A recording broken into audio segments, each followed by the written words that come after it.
चलो स्टार्ट करते हैं। तो देखो, हाँ, जो जेई का एग्ज़ाम है वो उसका डेट क्या, 3 जुलाई है ना? 3 जुलाई है। हाँ, यस सर। थर्ड और जुलाई वो कल ही शाम को 6 बजे ऑफिशियली अनाउंस हुआ है। और दूसरा चीज़ ये है कि इस बार 75% का क्राइटेरिया नहीं रखा गया है। तो जो सर क्राइटेरिया था प्रॉब्लम ही नहीं है हमको। कोई 83, वो बात तो सर। नहीं। 86, 86। 12th वाले को नहीं कोई। प्रॉब्लम होता है। 11th वाले मतलब कि जो रिपीटर्स हैं वो तो पहले ही सोच लेते हैं कि इसलिए हाँ तो है सर या नहीं है। हाँ, रिपीट इसलिए किया है ना, इसलिए रिपीट किया ना सर, हाँ वरना वही। 75 का वो सेवेंटी इसीलिए। फाइव का क्राइटेरिया तो हो ही गया था फुल फिल। हाँ, तो 75% रिपीट। का एक क्राइटेरिया नहीं है। दूसरा चीज ये है कि तुम्हारा इस बार आईआईटी खड़गपुर बना रहा है। तुम लोग बात कर सर रहे आपका थे। आईटी बना रहा है। आपका आईआईटी क्या होता है? आईआईटी बना रहा है। तो मैं भी मेरा होता तो पेपर वही बनाता ना फिर। मेरा सर कोई आपके टाइम किसने बनाया था? खास जान पहचान तो है नहीं। सर आपके टाइम किसने सेट किया था आपका पेपर? मुझे याद नहीं है कोई किसने सेट किया था, लेकिन उस समय कैसे बनाया था? फिजिक्स फिजिक्स टफ था। फिजिक्स टफ था, मैथ्स लेंदी था, केमिस्ट्री ठीक ठाक था। सर आपके लिए कैसा गया? आपका कैसा गया था और ठीक गया था, पेपर उसका? कोई प्रॉब्लम नहीं था। जेई में फिजिक्स। सिलेक्शन हो गया, और क्या चाहिए। उसमें तो फिजिक्स भी अच्छा है। ही गया अच्छा ही रहेगा। गया ना। वो तो है। हाँ वो तो बात है। जेई के एग्जाम में ना हम लोग का क्या होता था पहले, की सबसे स्टार्टिंग में होता था, अप्रैल में होता था, एकदम फिक्स है। फर्स्ट वीक ऑफ अप्रैल हम लोग का फिक्स होता था। उसके बाद फिर AI ट्रिपल ई होता था, ऑल इंडिया एंट्रेंस होता था एक, जिससे कि एनआईटीज वगैरह मिलते थे। और आईआईटी से हम लोग का आईआईटी जेई से मिलता था आईआईटी कॉलेजेस वगैरह। तो ये दो अलग अलग इंडिविजुअल एग्जाम्स होते थे। अभी क्या कर दिया, मर्ज कर दिया गया है।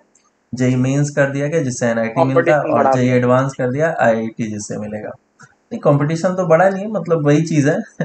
और उस समय क्या था, पहले जेई होता था, आईआईटी जेई। तो स्टार्ट जब अप्रैल में पहला जेई हुआ था तो उस समय मैं गया था एग्जाम वगैरह देने के लिए। ओहो पूछो मत क्या, मतलब सिक्योरिटी था मेरा तो मिलिट्री वाले में पड़ गया था सेंटर। मिलिट्री वाला है मतलब? अच्छा, पूरा चेक कर रहे थे हाँ, कपड़ा उपड़ा उतार वो के। पूरा ही चेक करते, नहीं इतना भी नहीं करा। कपड़ा ही उतार दिया, इतना चेक नहीं करा।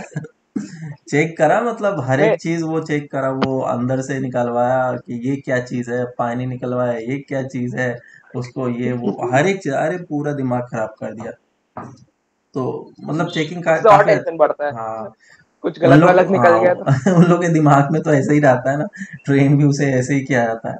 और दूसरे दोस्त से हाँ। पूछा, वो तो बोला मस्त भाई साहब, कार्ड भी नहीं दिखाया फिर भी अंदर कर दिया।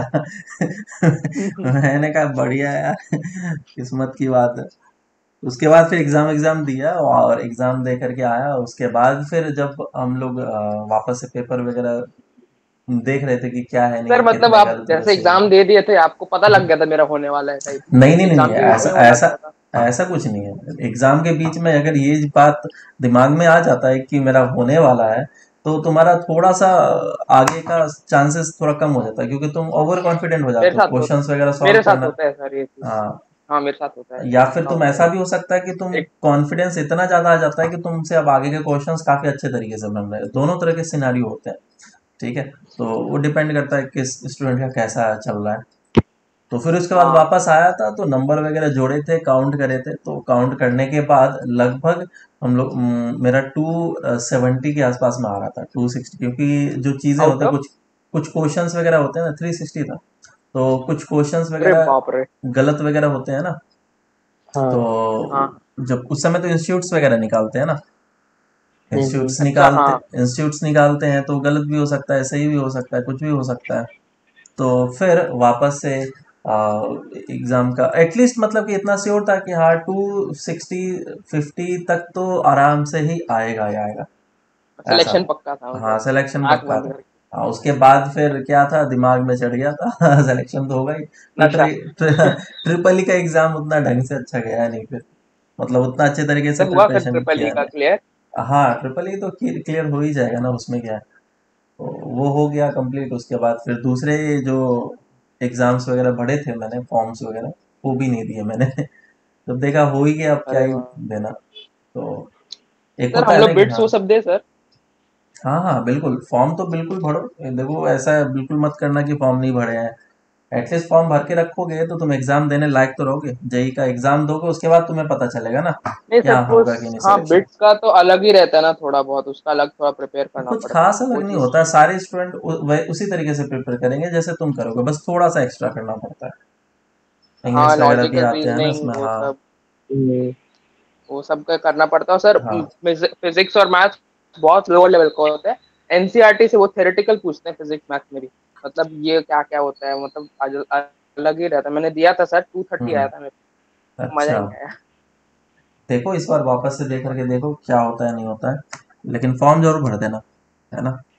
तो 3,000 का रहता है, वो भी भरने से पहले सोचना पड़ता है। अब इतना क्या इतना भी करोगे, महंगा करते तुम हैं सर। आगे का लाइफ सोच रहे हो, करियर देख रहे हो।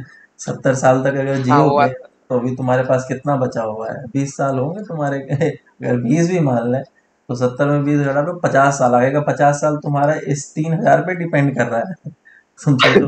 नहीं नहीं नहीं। है ना। तो ऐसा गलती बिल्कुल मत करना है। हाँ थोड़ा सा प्रॉब्लमेटिक है क्योंकि थोड़ा ज़्यादा दाम ज़्यादा है, मान सकते हैं, लेकिन भरना जरूर, है ना। अगर हाँ सपोज हाँ, भरूंगा सब भरूंगा। आईआईटी नहीं हुआ, तुम्हें बिट्स मिल रहा है, तो वो आईआईटी का टक्कर का है। हाँ बिट्स जो है हमेशा रैंक वो 4 भी है, 5 पे रहता है, ऐसा मत उसको मत समझना। वो भी है। पिलानी हम्म। ही रहता है, गोवा हुआ थोड़ा नहीं, लेकिन अच्छा ही है वो भी, चलो बोलने लायक तो है, ऐसा नहीं है बिट्स बहुत। में है। है ना। एट लास्ट बिट्स मैटर करते हैं, हाँ पिलानी बिट्स, हिलानी नहीं। बिट्स तो मैटर करेगा ही करेगा ना, क्योंकि नाम तो तुम बताओगे इंस्टीट्यूट का, कॉलेज का।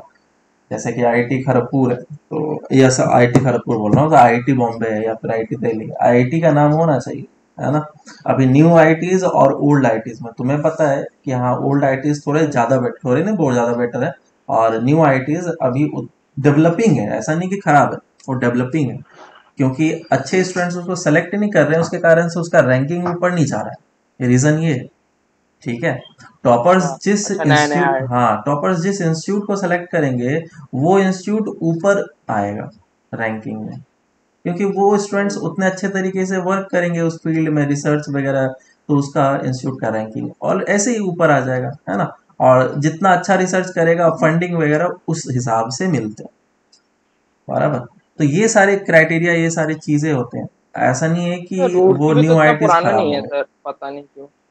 रुड़की तो 2001 का है ना, मतलब उतना ज्यादा पुराना बोलेंगे। अरे वो तो ओल्ड आईआईटी है, न्यू को थोड़ी ना वो। वो तो मतलब उसको आईआईटी का टैग बाद में मिला था, वो है बहुत पुराना। हाँ आईआईटी रुड़की, अरे वो तो क्वेश्चन पूछता था, मतलब मर जाओगे तुम क्वेश्चन करते करते, उसके लेंदी क्वेश्चन होते हैं। आईआईटी रुड़की अगर पेपर सेट करेगा तो दिमाग में जल ले करके जाना कि उसका पेपर लेंदी होने वाला है, कैलकुलेशन से भरे पड़े रहेंगे, ऐसे। ऐसा है। ऐसा आईआईटी सर रुड़की का रिकॉर्ड है। खड़गपुर का हम्म, कैसा होगा? हाँ। खड़गपुर में क्या कैसा होगा? उसका जनरली फिजिक्स टफ होता है, फिजिक्स मैथ्स। फिजिक्स मैथ तो बचा हाँ। कैसे। मतलब एक बार फिजिक्स भी टफ हुआ था, एक बार मैथ्स भी टफ हुआ था, इसीलिए मैंने बोला दोनों में से कुछ भी हो सकता है। अच्छा वो ठीक है, ऐसा नहीं होना चाहिए दोनों टफ आ जाए। कोई बात नहीं, तुम्हारे लिए सिर्फ दोनों टफ नहीं होगा, पूरे अब सबके लिए वो होगा ना। 10 लाख सबके स्टूडेंट के लिए। लिए, सबके लिए टफ होगा। तो दिमाग में ऐसा हाँ परसेप्शन मत बैठा करके बैठो कि यार मेरे से नहीं बना। तो तुम ऐसा सोचना है कि तुमसे नहीं बना तो तुमसे नीचे वाले जितने स्टूडेंट्स है उससे किसी से भी नहीं बना, है ना। हाँ इस रिलेटिव है ना कंपटीशन, रिलेटिव है ये सारी चीज। एब्सोल्यूट। तो हमेशा उसी तरीके से सोचो, और क्वेश्चन को आराम से एकदम ध्यान से करो कि गलत ना हो, और जो बन रहे हैं वो मैं बना कर के आऊँ, बस ये दो चीज होना चाहिए। सर इसलिए बोलते हैं ना 50% या कितना भी करो, करेक्ट करो, एक्यूरेट करो, बेटर रहेगा। तब हाँ बहुत कम वही। भी करो लेकिन एक्यूरेट परसेंट तो होना चाहिए। मुझे तो लगता है 50% बहुत हो गया अच्छा रैंक आने के लिए। बिल्कुल बिल्कुल, 50% तुम अगर अरे कर लेते पागल हो है, तो अच्छा है। 50% 1000 में आ जाएगा, 1000 में आएगा 50%, इतना आता है। अब देखो तुम्हारे पास टाइम अच्छे खासे बचे हुए हैं, तो तुम लोग रिवीजन करना वगैरह एकदम ध्यान से अच्छे तरीके से स्टार्ट करो। तुम लोग निकाल लो कि कौन कौन से दिन किस तरीके से मुझे करना है। अभी तो पहले मेंस का एग्जाम दोगे तुम लोग, उसके बाद फिर जेई का एग्जाम दोगे, है ना।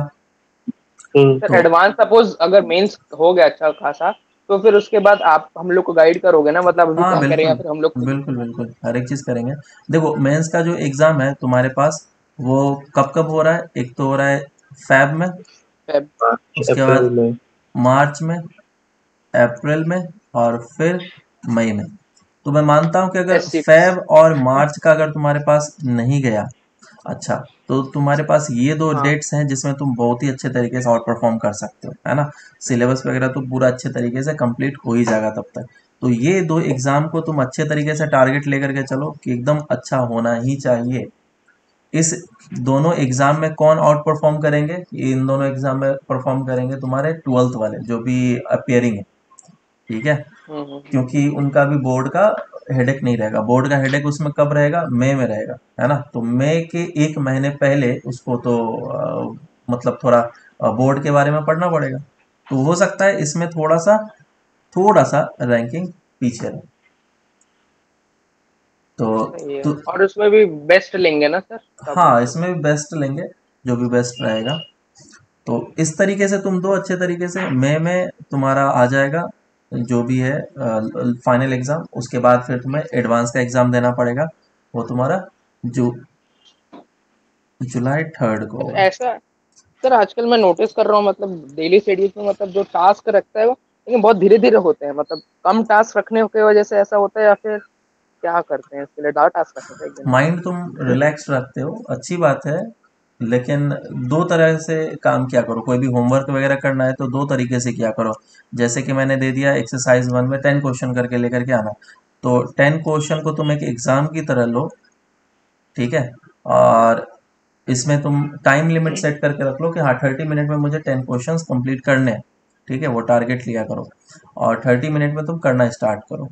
एक टारगेट बना तो बना, नहीं बना तो नहीं बना। उसके बाद 30 मिनट के बाद जो भी टाइम मिलता है वो तुम क्वेश्चन अच्छे तरीके से करने की कोशिश करो। कॉन्सेप्ट क्योंकि माइंड में डेवलप करना जरूरी है, क्वेश्चन को करना जरूरी नहीं है। मैं बार बार बोलता हूँ, क्वेश्चन को करना जरूरी नहीं है, क्वेश्चन में जो कॉन्सेप्ट है उसको डेवलप करना जरूरी है। वही तुम्हें जेई में हेल्प करेगा, खास करके जेई एडवांस में। जेई में तो चलो ठीक, फिर भी वही है कि फॉर्मूले बेस्ड टाइप ऑफ थोड़ा कॉन्सेप्चुअल क्वेश्चन मिलेंगे, लेकिन जेई एडवांस में तो पूरा ही कॉन्सेप्ट रहेगा। कुछ मतलब कि ऐसे क्वेश्चन होंगे जो कि इजी वाले होंगे, लेकिन टफ वाले क्वेश्चन तो तुमसे बिना कॉन्सेप्ट के बनने वाले नहीं है, ठीक है। तो तो क्वेश्चन के मतलब साथ लड़ाई एडवांस में करो। भी इजी और मीडियम करते हैं तो इनफ रहता है ना, हार्ड ज्यादा जो रहते हैं उन पे ज्यादा फोकस नहीं करना चाहिए। देखो, कुछ कुछ क्वेश्चन मतलब एक ऐसे हार्ड होते हैं जो कि तुमसे बन जाएंगे। थोड़ा बहुत दिमाग लगाओ, करते करते करते बन जाते हैं। ऐसा नहीं कि तुमसे हार्ड क्वेश्चन नहीं बनेंगे, बन सकते हैं, ठीक है। और इजी क्वेश्चन तो बनना ही चाहिए, उसको तुम अच्छे तरीके से बनाओ। मीडियम क्वेश्चन में भी तुमसे एटलीस्ट 60-70% तक बन जाना चाहिए, ठीक है। अच्छा। मीडियम क्वेश्चन में भी मान के चल रहा हूँ कि तुम अगर अच्छे तरीके से करो तो 70 तो बन ही जाएगा, 70%। 30% मान सकता हूँ कि हाँ तुमने कुछ टॉपिक नहीं कवर किया, टाइम नहीं मिला, या फिर उस समय जाकर के भूल गए कॉन्सेप्ट वाइज, तो हो सकता है। लेकिन तो इतना फिर तुम्हें जैसे सर करना ही हम लोग पड़ेगा। पूरा सिलेबस लेके नहीं जा रहे, हम लोग खुद से भी कर रहे हैं अभी। मैं तो मतलब तो रिविजन बुक से भी कर रहा हूँ, कितना बोला तो पढ़ा के है। अलग हो अलग जाए। एक साथ। जब तक सिलेबस कंप्लीट हो जाएगा तो अप्रैल और मई में तो तुम अच्छे तरीके से कर ही सकते हो ना। और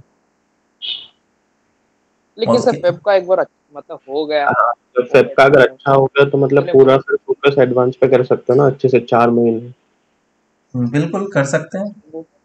तो तुम वो भी सोच करके रखो कि अप्रैल वाला या फिर मार्च वाला को ही मैं बहुत अच्छे तरीके से परफॉर्म कर लूँ। और क्या है कि इस बार आंकड़ा लगा पाना काफ़ी ज़्यादा मुश्किल होगा। 30 क्वेश्चंस आएंगे, उसमें से 5 क्वेश्चंस को छोड़ना है, ऑप्शनल है 5 क्वेश्चन, हम्म। बराबर। तो बहुत सारे हाँ, स्टूडेंट्स वगैरह इसमें आउट परफॉर्म करेंगे। ऊपर से 4 हम्म। बार एग्ज़ाम देना है, उसमें भी उसका बेस्ट लेना है। तो एग्ज़ाम तो मतलब कि जैसा भी हो, लेकिन कंपटीशन टफ होगा, ठीक है। कॉम्पिटिटिव वही ऐसा सोचना कि अच्छा जाएगा पेपर, सबका अच्छा जाएगा बस, तो हाँ, रिलेटिवली चलो कोई नहीं। सही अब है। बाकी तो प्लानिंग है, अपने हिसाब से करते जाओ। हम्म। जो जो तुम्हारा टॉपिक वीक पड़ता है उसको तुम अच्छे तरीके से ध्यान से करते जाओ। चलो आगे चलते हैं हम लोग और इस क्वेश्चन को करते हैं। लास्ट क्लास में ये क्वेश्चन मैंने दिया था, कैविटी वाला प्रॉब्लम, ठीक है। देखो इधर करा क्या, तुम लोगों को कुछ कुछ भाई तो आंसर आपको आए कल ही हैं। बता दिया था। हाँ, कुछ आंसर आए हैं, चलो करते हैं, उसके बाद पता चल जाएगा ये आंसर आया है या नहीं आया। तो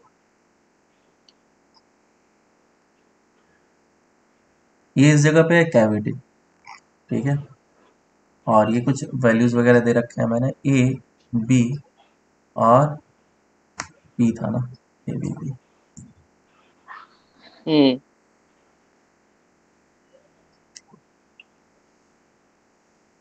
ए बी एंड पी, ऐसा है। तो मुझे अगर उस जगह पे पी पॉइंट पे इलेक्ट्रिक फील्ड निकालना है तो इलेक्ट्रिक फील्ड निकालने का फॉर्मूला क्या होता है, और इनसाइड एंड आउटसाइड मुझे देखना पड़ेगा सॉलिड स्फीयर में। इनसाइड का सॉलिड स्फीयर का फॉर्मूला क्या होता है, बोलो, rho sigma upon pi, three sorry epsilon rho upon 3 epsilon R R vector. Vector. और यस, आउटसाइड के लिए फॉर्मूला क्या होता है, K K Q by R. Q by R square. तो ये फॉर्मूला हम लोग आउटसाइड के लिए लगाएंगे। अब देखो मैं इसको दो पार्ट कर रहा हूँ, एक तो ये पूरा का पूरा बड़ा सा स्फीयर और एक छोटा सा स्फीयर, ये वाला। तो पूरे बड़े स्फीयर के कारण से पॉइंट पी इनसाइड है या आउटसाइड, पहले तो ये बताओ। इनसाइड। इनसाइड है, तो इस बड़े से स्फीयर को मैं बोल रहा हूँ 1 और इस छोटे से स्फीयर को बोल रहा हूँ 2। तो इनसाइड अगर है तो पॉइंट पी पे E1 कितना हो जाएगा, रो बाय 3 एप्सिलॉन नॉट आर। और आर जो वेक्टर होगा क्या ये वेक्टर होगा, हम्म। एपी वेक्टर है। है ना। तो इसको मैं लिखूंगा रो upon 3 epsilon not AP vector. P A vector रहेगा ना। एपी रहेगा ना, सब पी है ना, मतलब जिस पॉइंट पी माइनस ए होगा। अरे एपी वेक्टर होगा ना। आर वेक्टर किस हाँ बात को हाँ, डिनोट सॉरी करता सॉरी, है, पी रेडियस वेक्टर। माइनस ए होता है, हाँ सॉरी। ये ए। E1 वेक्टर मेरा निकल के आ गया। अब E2 वेक्टर की बात करता हूँ, तो E2 जो पॉइंट है, मतलब P जो पॉइंट है वो सेकेंड स्फीयर के इनसाइड है या आउटसाइड है, ये जो सेकेंड स्फीयर है ये P पॉइंट इनसाइड है या आउटसाइड है। सरफेस सरफेस पे है ना। इनसाइड हुआ मतलब कि, है ना, मैंने क्वेश्चन में ओके, बताया था तो, क्योंकि इलेक्ट्रॉन तो कैविटी के इनसाइड मूव करेंगे ना। तो ये पॉइंट ओके। भी इनसाइड है, और E2 का वैल्यू कितना हो जाएगा, E2 will be equals to rho upon 3 minus epsilon rho. Naught, और जो वेक्टर होगा वो क्या होगा, बी पी होगा, है ना, आर। P P vector. लेकिन हम लोग कैविटी है तो क्या एज्यूम करते हैं कि ये एक नेगेटिव मास सिस्टम या फिर नेगेटिव चार्ज डेंसिटी वाला है, तो एक माइनस साइन को मुझे इस जगह पे लगाना पड़ेगा। ठीक है, तो ई नेट कितना हो जाएगा, या फिर यहाँ पे तुम माइनस ना भी लगाओ फिर भी काम चलेगा, बस मुझे यहाँ पे ई नेट लिखते टाइम माइनस लगाने की जरूरत है। तो ये हो जाएगा ओवरऑल। तुम्हारा, हाँ, E1 माइनस, माइनस तो नहीं प्लस अब लूंगा मैं, क्योंकि माइनस ऊपर ही मैंने डाल दिया है। तो this will be equals to rho by 3 epsilon naught और AP vector minus of rho by 3 epsilon naught BP vector is equals to rho by 3 epsilon naught common ले लो, और ये बन जाएगा AP vector minus of BP vector। ठीक है, ये आ जाएगा हमारा E नेट। लेकिन ये आंसर नहीं दिया गया था, ये आंसर नहीं था। आंसर क्या था, क्वेश्चन। अभी आंसर हम लोग निकालते हैं। This is point A, this is point B and this is point B. तो ये है हमारा एपी वेक्टर, बीपी वेक्टर हो जाएगा ना। है ना, और ये बीपी वेक्टर है तो माइनस बीपी वेक्टर ये वाला हो जाएगा, हम्म। बराबर। This is AP vector, this is minus BP vector. तो हम लोग क्या बोलते हैं ट्रायंगल लॉ ऑफ एडिशन में, sir A B, sorry AP plus PB is hmm, equal to A B. तो इस चीज को मैं अगर बोल लूँ एक्स है, इस चीज को बोल लूँ वाई है, और इस चीज को बोल लूँ जेड वेक्टर है, तो क्या बोल सकता हूँ, Z vector is equal to X vector plus of Y vector, triangle of addition से। तो ये जो चीज लिखा हुआ है this is nothing but the Z vector,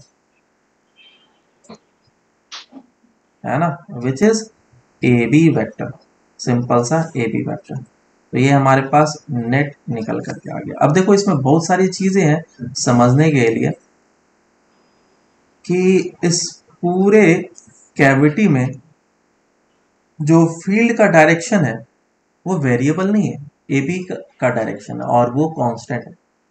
और साथ ही साथ अगर मैं मैग्नीट्यूड की बात करूं तो कैविटी के इनसाइड जो इलेक्ट्रिक फील्ड का स्ट्रेंथ है वो कांस्टेंट है। मेरी बात नहीं समझ में आई तुम्हें? सर वापस बताइए। यही तो बोल रहा हूँ, ध्यान दिया करो। तो ध्यान दे रहे हैं। इसमें क्या दिया गया है कि ए बी वैक्टर गिवन है। ए बी वैक्टर बोलने का मतलब ये हो गया कि ये हमारा पॉइंट है ए और ये पॉइंट है हमारा बी। जिस भी डायरेक्शन में ए बी वेक्टर होगा उसी डायरेक्शन में कैविटी के इनसाइड इलेक्ट्रिक फील्ड होगा। इसका मतलब इलेक्ट्रिक फील्ड कहीं भी चले जाओ, हर एक पॉइंट पे इलेक्ट्रिक फील्ड का डायरेक्शन यही है, अच्छा, ए बी की तरह। Irrespective of any point. तुम कोई सा भी कैविटी के इनसाइड पॉइंट चूज करो, डायरेक्शन इलेक्ट्रिक फील्ड का ऑलवेज यही होगा। दूसरा चीज, इलेक्ट्रिक फील्ड का मैग्नीट्यूड इनसाइड में कांस्टेंट है। कितना है इलेक्ट्रिक फील्ड का magnitude? Sigma by 3 rho epsilon by naught mod A B. 3 epsilon naught A B, है ना।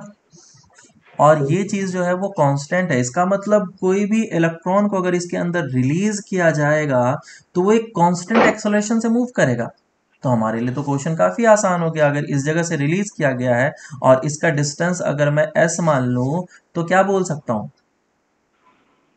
टाइम निकालना था ना, s is equal to u t plus half a t square. अच्छा, काइनेमेटिक्स इक्वेशन आ गया। सिर्फ काइनेमेटिक का इक्वेशन लगाएंगे। मैं चार इलेक्ट्रॉन पे फोर्स कितना बोलूंगा, F is equal to Q into E, और force is equal to mass into acceleration. So acceleration is equal to E divided by M. ये एक्सलरेशन आ गया। एक्सलरेशन का वैल्यू इस जगह पे पुट करो, उसको रेस्ट से रिलीज किया गया था। एस का वैल्यू हम लोग आराम से निकाल सकते थे, उसमें कुछ एंगल वगैरह या कुछ तो ज्योमेट्री दे रखा था जिसकी अभी हमें जरूरत नहीं। मान लो ये 60 डिग्री गिवन था, तो क्या इस पूरा का लेंथ नहीं निकाल सकते हैं? बिल्कुल निकाल सकते हैं। इसका वैल्यू पुट कर लो और ये half of A t square, और इधर से हमारा टाइम आ जाएगा। था क्या आसान क्वेश्चन? अगर तुमने ये काम कर लिया तो आसान क्वेश्चन है। और ये काम करने के लिए तुम्हारे पास ये वाला जो दिमाग में है हिट करना चाहिए, है ना, कि हाँ मुझे आगे अब ट्रायंगल ऑफ एडिशन लगाना है। और ये काम तक पहुंचने के लिए तुम्हें ये फॉर्मूला पता होना चाहिए, क्योंकि हर एक जगह पे ये फॉर्मूला नहीं बताया जाता है। डायरेक्ट फॉर्मूला क्या बताते हैं? K Q R vector upon R cube, ये फॉर्मूला बताते हैं। ये फॉर्मूला भी सही है लेकिन कन्वर्ट करने में तुम्हें प्रॉब्लम होगा। तो ये फॉर्मूला जो है सिर्फ और सिर्फ आर वेक्टर पे डिपेंड करता है, बाकी टर्म कांस्टेंट होता है। ठीक है, तो ये क्वेश्चन काफी आसान था और इसका हम लोग आगे भी देखेंगे। तुम लोग शीट के क्वेश्चंस वगैरह करोगे तो तुम्हें ऐसे क्वेश्चन मिल जाएंगे। तो हमेशा याद रखना शीट कि में थे ही नहीं सर इसके क्वेश्चंस ऐसे। होंगे, एक्सरसाइज 3 मिलेंगे, मैंने कराए हैं इतने सालों से, तुम्हें मिलेंगे। नहीं मिलेंगे तो मैं तुम लोग को दिखवाऊंगा, हो सकता है एडवांस वाले जगह पे हो। और ये जो इलेक्ट्रिक फील्ड है इनसाइड कांस्टेंट होता है, तो इस बात का ध्यान रखना। कैविटी के इनसाइड इलेक्ट्रिक फील्ड का मैग्नीट्यूड क्या होता है? कांस्टेंट होता है। डायरेक्शन भी क्या होता है? कांस्टेंट होता है, जो कि वेरी नहीं करता है। चलो आगे चलते हैं। अच्छा, सेंटर टू सेंटर। हाँ, ओके। अगर इसी क्वेश्चन में तुमसे बोल दिया जाए कि बताओ ये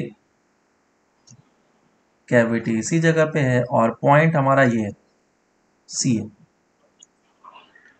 ए बी सी, बताओ सी पे कितना होगा इलेक्ट्रिक फील्ड? तो इधर तो K Q by R square AC distance.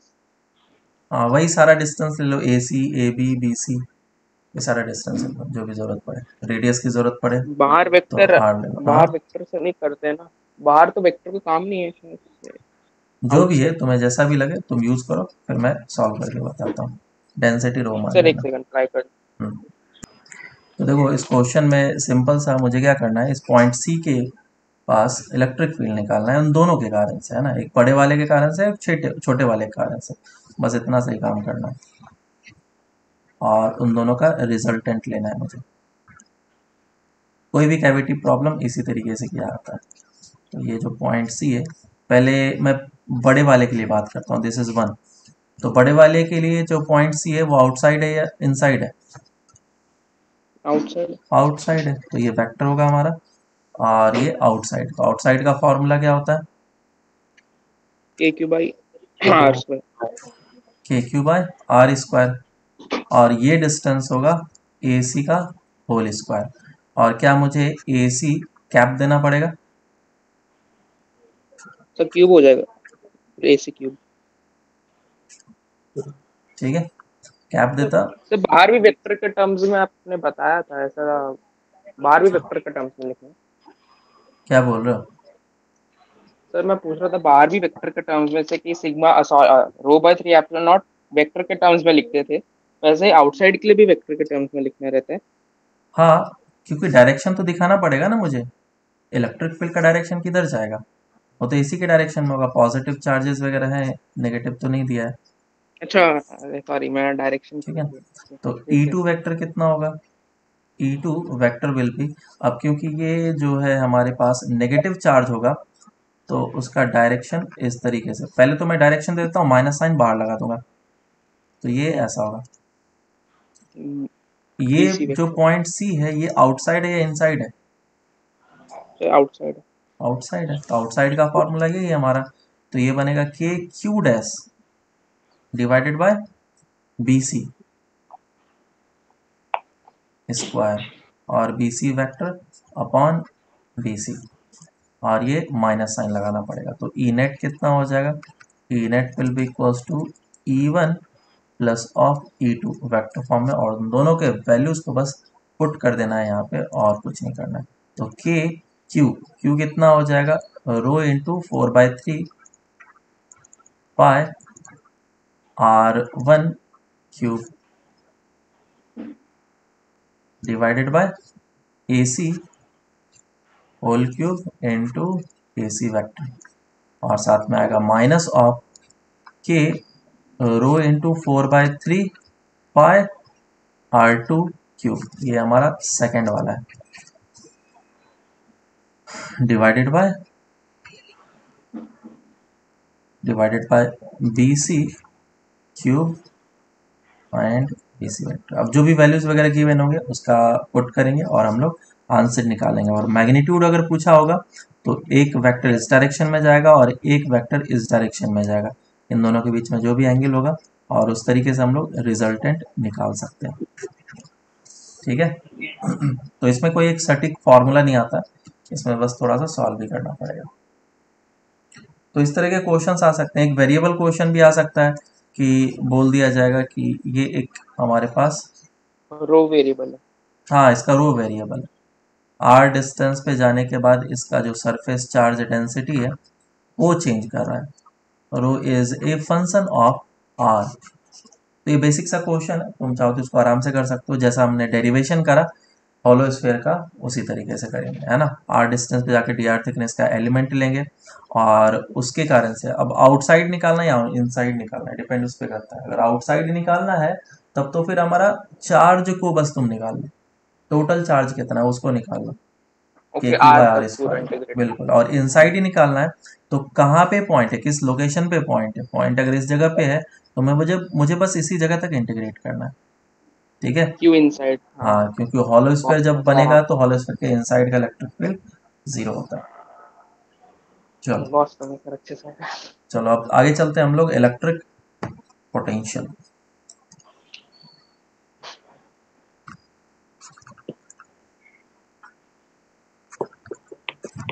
Electric potential. So electric potential क्या है तुम्हें पता होगा। हम लोग पहले पोटेंशियल एनर्जी पढ़ाते हैं, उसके बाद फिर इलेक्ट्रिक पोटेंशियल पढ़ाते हैं, नहीं तो ट्वेल्थ में क्या होता है, स्टूडेंट को कंफ्यूजन होता है, पहले पोटेंशियल पढ़ा देते हैं। ठीक है, तो अब तो तुम लोग आराम से समझ सकते हो। मैं तुम्हें बताता हूँ कि मान लो इस जगह पे कोई भी चार्ज था, पॉजिटिव चार्ज, बराबर, और ये है इन्फिनिटी। मैंने इन्फिनिटी से क्या किया, एक चार्ज को तोड़ करके लाया, इन्फिनिटी से एक चार्ज को तोड़ करके इस जगह पे लेके आया। पॉजिटिव चार्ज या नेगेटिव चार्ज कुछ भी हो सकता है। लेट से कि अभी मैंने एक चार्ज को तोड़ करके लेकर के आया, और अभी पॉजिटिव ही लेते हैं, ठीक है, क्यू डैश मान लेता हूँ। इस पॉजिटिव चार्ज को अगर मैं इस तरफ से धीरे धीरे करके लेकर के आऊंगा तो मेरे कारण से कुछ वर्क होगा, मेरे कारण से कुछ वर्क होगा, और क्योंकि मैं इसको धीरे धीरे लेकर के आ रहा हूँ तो इसकी काइनेटिक एनर्जी होगी जीरो। तो मैंने जो वर्क किया वो वर्क जाएगा कहाँ पे, कहीं ना कहीं तो जाना चाहिए। वो वर्क किधर चला गया, इसके पोटेंशियल एनर्जी के फॉर्म में स्टोर हो जाएगा।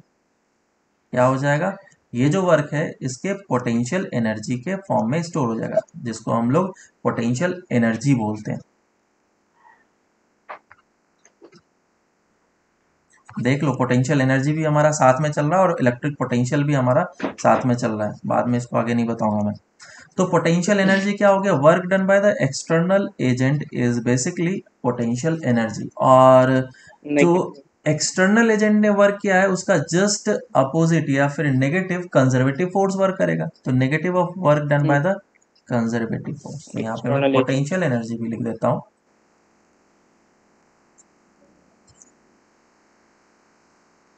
पोटेंशियल एनर्जी को किस तरीके से डिफाइन किया जाएगा, सो it is defined as the work done by the external agent in bringing a charge from infinity to a particular point slowly such that its kinetic energy remains unchanged। ठीक है, तो जितना, जीरो का zero. हाँ zero का zero होना चाहिए। अगर मैं इसको उठा करके इन्फिनिटी से लेकर के आया आर डिस्टेंस पे, तो जो भी work done by external agent होगा that will be equal to the potential energy. तो यहाँ पे फॉर्मूला भी पुट कर लेता हूँ, that potential energy is equals to work done by external agent या फिर minus of negative work done by the conservative force. ज़्यादातर टाइम पे हम लोग कंजर्वेटिव फोर्स लेते हैं, तो इसीलिए ये फॉर्मूला हमारा कुछ इस तरीके से बनेगा, डेट पोटेंशियल एनर्जी। और दूसरा चीज जो हम लोग इन्फिनिटी पे पोटेंशियल है वो जीरो डिफाइन करते हैं, दिस इज कॉल्ड रेफरेंस। ठीक है, ये हम लोग रेफरेंस लेते हैं।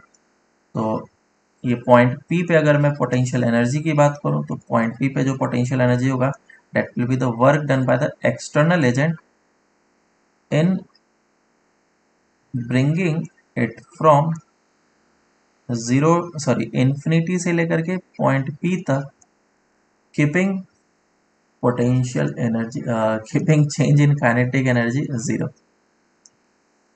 बराबर ऐसा। और किसी पॉइंट से पॉइंट अगर लाते हैं तो उसके लिए मुझे माइनस करना पड़ता है, तो फिर इसका हम लोग पोटेंशियल एनर्जी वगैरह लिख सकते हैं। और कंजर्वेटिव फोर्स के लिए भी हम लोग क्या कर सकते हैं, कंजर्वेटिव फोर्स के लिए लिखा जा सकता है that U P is equals to, negative हो जाएगा बस, है ना, minus of work done in bringing a charge from infinity to point P by the external agent keeping change in its kinetic energy zero. Clear है, समझ में आया? Slowly slowly एकदम ला रहा हाँ, बिल्कुल आसान है, कुछ करना नहीं है। अगर तुम्हें ये याद नहीं भी रहता है तो इस फॉर्मूले को बस याद रखना है, that u is equals to, formula जो होता है वो होता है k q1 q2 by r, not r square. ठीक है, पोटेंशियल एनर्जी का फॉर्मूला ये होता है। है। माइनस नहीं आता। q1 q2 को इस जगह पे साइन के साथ पुट करना है, q1 and q2 put with sign. तो अगर कोई भी एक नेगेटिव चार्ज रहा तो यहाँ पे सामने माइनस आ जाएगा, इस बात का ध्यान रखें, गलत बिल्कुल नहीं होना चाहिए। और जो हम लोगों ने वर्क पावर एनर्जी में फॉर्मूला पढ़ा था वो बिल्कुल अभी भी सत्य है, that F is equals to minus of del U by del X I cap minus of del U by del Y J cap minus of del U by del Z A cap. ठीक है, ये चीज sir एक पढ़ा था चीज ना। पूछ रहा था, मेरा लैग हो गया था। ये माइनस क्यों नहीं आया सर, यू माइनस के अरे क्यू माइनस तो कुछ है। ग्रेविटेशन में आता है, इसमें कहा किधर आता है माइनस? इसमें क्या आता है? माइनस साइन तब आएगा ना जब Q1 या Q2 चार्ज स्टोर्ड। कोई में से एक नेगेटिव हो, साइन के साथ पुट करना है मुझे, है ना। सर स्टोर्ड एनर्जी है ना सर, तो नेगेटिव आना चाहिए। क्या बात करते हो तुम, तुम्हारा क्या बोलते हैं इसको, स्प्रिंग में तुम नेगेटिव पोटेंशियल एनर्जी रखते हो क्या, stored stored energy? By the spring.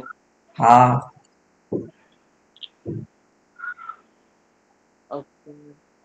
अभी भी कंफ्यूजन है। सर नहीं, मैं हम लोग अगर लिखते हैं stored energy stored by the spring is minus half k x square और work done by the external agent is plus half k x square ना, अरे ऐसा वर्क करते की हैं बात नहीं हो रही है यहाँ पे पोटेंशियल एनर्जी की बात हो रही है। अगर अर्थ के बीच में हम लोग देखेंगे ना तो वो हमारा नेगेटिव होगा। तुम सोचो, अच्छा जो work done by external agent है वो पॉजिटिव होगा या नेगेटिव होगा? दोनों पॉजिटिव चार्ज है, ठीक है। तो मेरे वो कारण से पॉजिटिव वर्क होगा, पॉजिटिव होगा या नेगेटिव होगा? बोलो। पॉजिटिव होगा ना सर, रिपेल के पॉजिटिव हो, अलग। मतलब मुझे ओके मतलब फोर्स लगाना पड़ रहा है ना, क्योंकि ये हाँ दोनों रिपल्सिव फोर्सेस होंगे। कंजर्वेटिव फोर्स इधर लगेगा और एक्सटर्नल फोर्स इस तरफ लगेगा इसको मूव कराने यस के लिए, क्योंकि पॉजिटिव चार्ज इस तरफ है, ठीक है। सर, तो बताओ, मेरे कारण से पॉजिटिव वर्क हुआ। अगर मेरे कारण से पॉजिटिव वर्क हुआ तो पोटेंशियल एनर्जी जो स्टोर हुआ है वो पॉजिटिव हुआ या नेगेटिव हुआ? नेगेटिव हुआ। अरे पॉजिटिव हुआ ना, अभी तो बताया। पोटेंशियल एनर्जी स्टोर्ड हुआ सर, स्टोर्ड उसके अंदर हुआ, चार्ज के अंदर।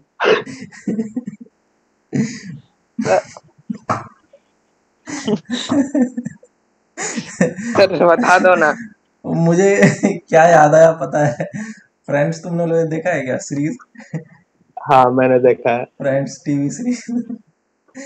तो उसमें फीबी उसको समझाती है, वो कुछ तो फ्रेंच बोलना सिखाती है। वो वर्ड बाय वर्ड रिपीट करने के लिए बोलता है, बाद में सबसे हाँ तो वो कुछ लास्ट तो अजीब ही बोल देता है। लास्ट में वही बोल देता है गलत। वही यहाँ पे आकाश के साथ हुआ। शुरुआत वर्ड बाय वर्ड बिल्कुल सही चल रहा था, जब पूछा लास्ट में पोटेंशियल एनर्जी, तुरंत बोला नेगेटिव। कोई बात नहीं आकाश, नेगेटिव क्यों हो रहा है? तुम ऐसा क्यों सोच रहे हो? सर क्या क्योंकि रीजन? स्टोर हो रहा है इसलिए मैं सोच रहा हूँ, मतलब हमने जो वर्क किया वो उसके अंदर स्टोर हो जा रहा है इसलिए नेगेटिव है, तो इसलिए मैं सोच नेगेटिव क्यों? ये केमिस्ट्री में आता है, work done by the system, work done on the system. तुम सोचो, रहा हूँ। पोटेंशियल एनर्जी की बात कर रहा हूँ। कोई भी चीज अगर नेगेटिव में स्टोर्ड है, इसका मतलब क्या हुआ? उसका मतलब क्या हुआ, क्या हुआ इसका मतलब मतलब? उसके अंदर एनर्जी स्टोर्ड है मेरे हिसाब से, मतलब जितना मैं। नहीं नहीं, तुम नेगेटिव का मतलब ही नहीं सोच पा रहे हो। नेगेटिव का मतलब हो गया, पोटेंशियल एनर्जी जितना ज्यादा कम होगा सिस्टम उतना ज्यादा स्टेबल होगा। क्या समझे? ओ, पोटेंशियल अच्छा उसके एनर्जी अंदर उतना कम जितना एनर्जी स्टोर्ड होगा। कम होगा सिस्टम उतना ज्यादा स्टेबल होगा, उतना ज्यादा स्टेबल होगा। ओके तो कोई मतलब अगर आप दो हमने जो पॉजिटिव वर्क किया। चार्ज है, अगर उसको तुम इस तरीके से रखे हो तो ये सिस्टम अनस्टेबल है। इसको तुम छोड़ो, भागेगा ही भागेगा दूर, है ना। तो पोटेंशियल अच्छा एनर्जी तो किस में कन्वर्ट होगा? काइनेटिक एनर्जी में। लेकिन अगर एक पॉजिटिव चार्ज रख दो और एक नेगेटिव चार्ज रख दो तो तो ये सिस्टम नेगेटिव का होगा, पोटेंशियल अच्छा एनर्जी क्या हो गया? नेगेटिव। और ये सिस्टम हम्म, अपना पोटेंशियल एनर्जी को घटाएगा, ठीक है। ओके और घटाएगा, नेगेटिव में ही होगा और घटाएगा। तो ये सिस्टम ज्यादा स्टेबल है compare to this one. Number line पे आओ तो ये हो जाएगा जीरो, और इस तरफ हो जाएगा पॉजिटिव, इस तरफ हो जाएगा नेगेटिव। तो सर नहीं, पोटेंशियल मेरा कंफ्यूजन क्या था, मेरे को पोटेंशियल लगता एनर्जी था जो जितना स्टोर्ड कम होता था ना। पोटेंशियल हाँ एनर्जी जितना कम उतना ज्यादा सिस्टम स्टेबल है, ओके अब समझ। ठीक है।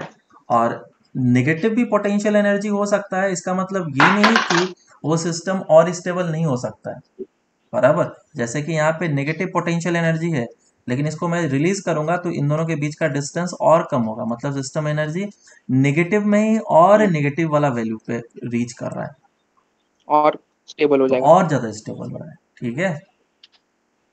सर केमिस्ट्री का वो डाउट क्लियर कर दिया, मतलब चलो, misconception.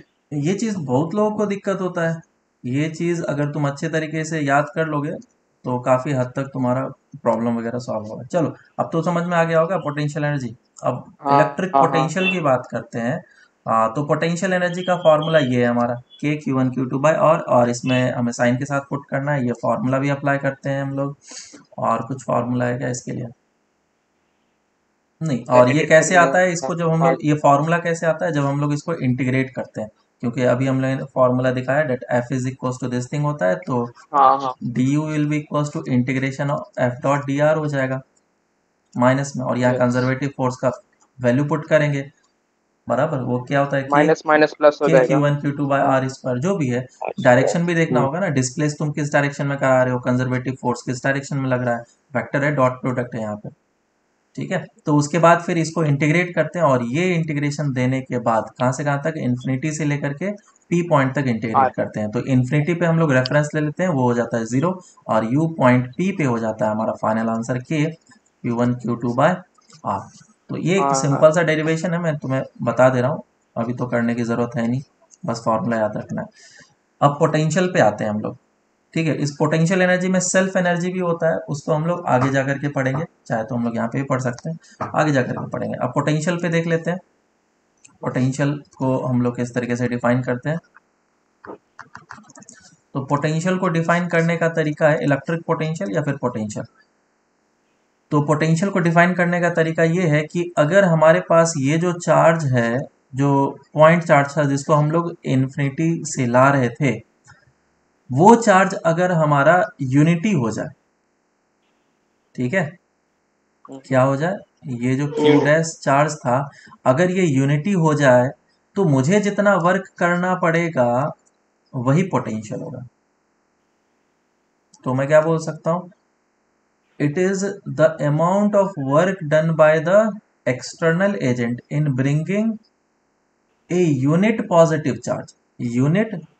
Charge from infinity to point P। Slowly बोल दिया तो डेल्टा के ही 0 हो ही गया। तो इधर से मैं V का जो पोटेंशियल का फॉर्मूला होगा, और पोटेंशियल एट इन्फिनिटी हम लोग 0 डिफाइन करेंगे, रेफरेंस है। और Vp कितना हो जाएगा, work done by external agent. अब क्योंकि तुमने यहाँ पे चार्ज लिया है क्यू डैश, तो इसको क्यू डैश से डिवाइड कर लो, तो क्या बन जाएगा, यूनिट पॉजिटिव चार्ज के लिए कितना वर्क हुआ वो निकल जाएगा, कीपिंग डेल्टा के 0, और कहाँ से कहाँ तक ला रहे, इन्फिनिटी से पॉइंट P, और डेल्टा के 0। सेम वे में मैं इसके लिए भी बोल सकता हूँ कि work done by conservative force.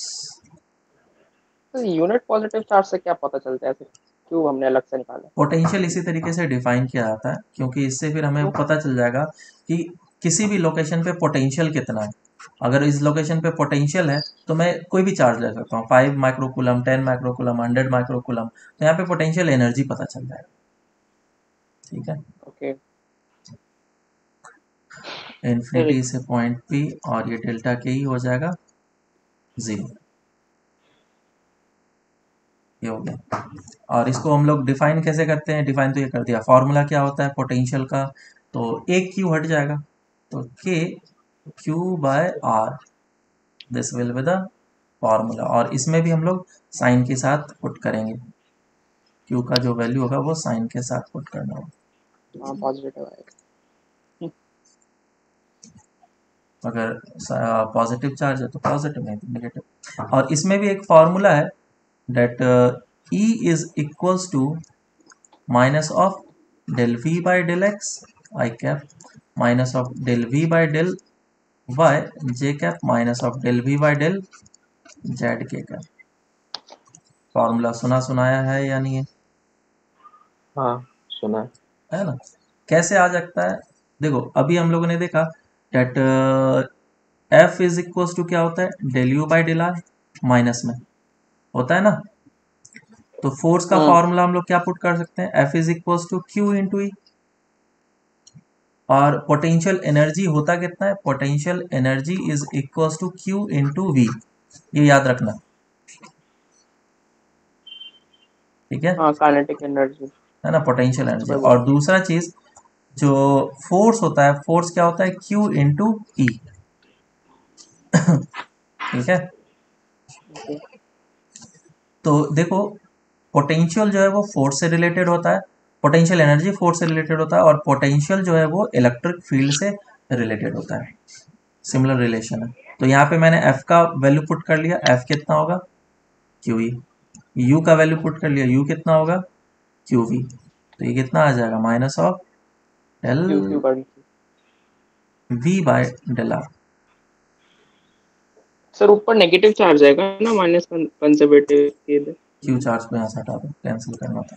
हाँ बोलो, सर उधर नेगेटिव चार्ज आएगा ना, किधर जहाँ पे नेगेटिव, अपने वो minus conservative force by Q dash ऊपर जो लिखा है आपने। हाँ एक माइनस साइन आएगा। तो तुम्हें कौन कौन से फॉर्मूले याद रखने हैं? ये फॉर्मूला तो याद रहेगा ही रहेगा, इसे याद रखना है और तुम्हें इसे याद रखना है। इसका शॉर्ट वर्जन में इस तरीके से याद रखा जाता है, that electric field is equal to minus of del V by del R या D V by D R, या फिर इस फॉर्म में इसको याद रखते हैं, या फिर D V is equal to minus of E dot D R, इस तरीके से याद रखते हैं। डॉट प्रोडक्ट है बीच में, और जब दोनों साइड इंटीग्रेशन कर लेते हैं तो ये इधर आ जाएगा v is equal to delta V minus integration E dot D R minus of E dot D R. ठीक है क्या? Yes sir. तो ये हमारा फॉर्मूला हो गया। तो पहले इस पे कुछ क्वेश्चंस कर लेते हैं। डी वी डी आर, ये relation between the potential energy, sorry relation between the potential and electric field. क्या है ये? रिलेशन बिटवीन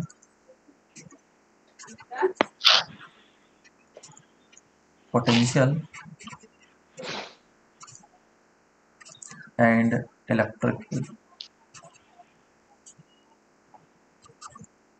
ऐसा, चलो पहले इस पे क्वेश्चन कर लेते हैं, उसके बाद फिर हर एक शेप एंड साइजेस के लिए हम लोग पोटेंशियल का भी फॉर्मूला निकाल लेंगे। तो क्वेश्चन है कि मान लो इलेक्ट्रिक फील्ड तुम्हें गिवन है at E is equals to X I cap plus of alpha Y J cap, ऐसा गिवन पूछा गया। Find the potential as a function of X and Y. Solve करो जल्दी से, बहुत ही बेसिक क्वेश्चन। चलो करते हैं इसको।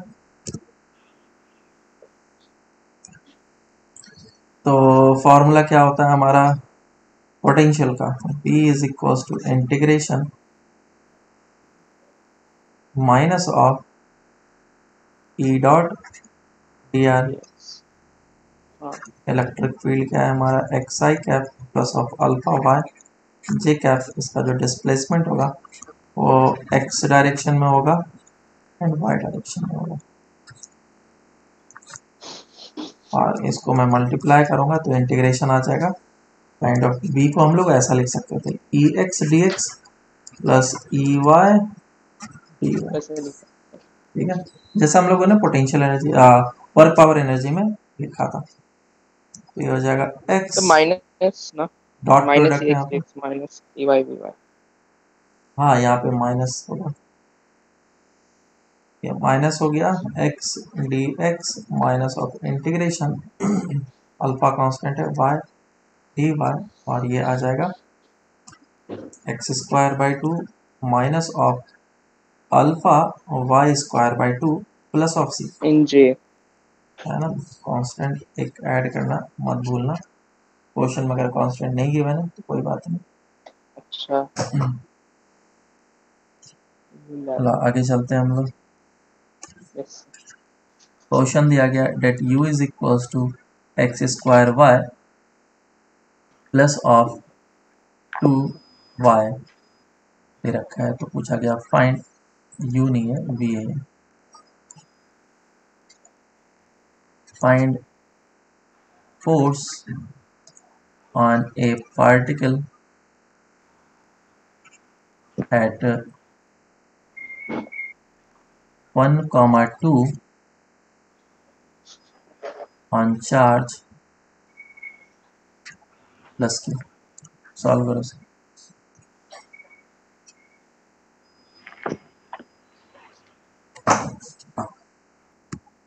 देखो इसको कैसे सॉल्व करेंगे।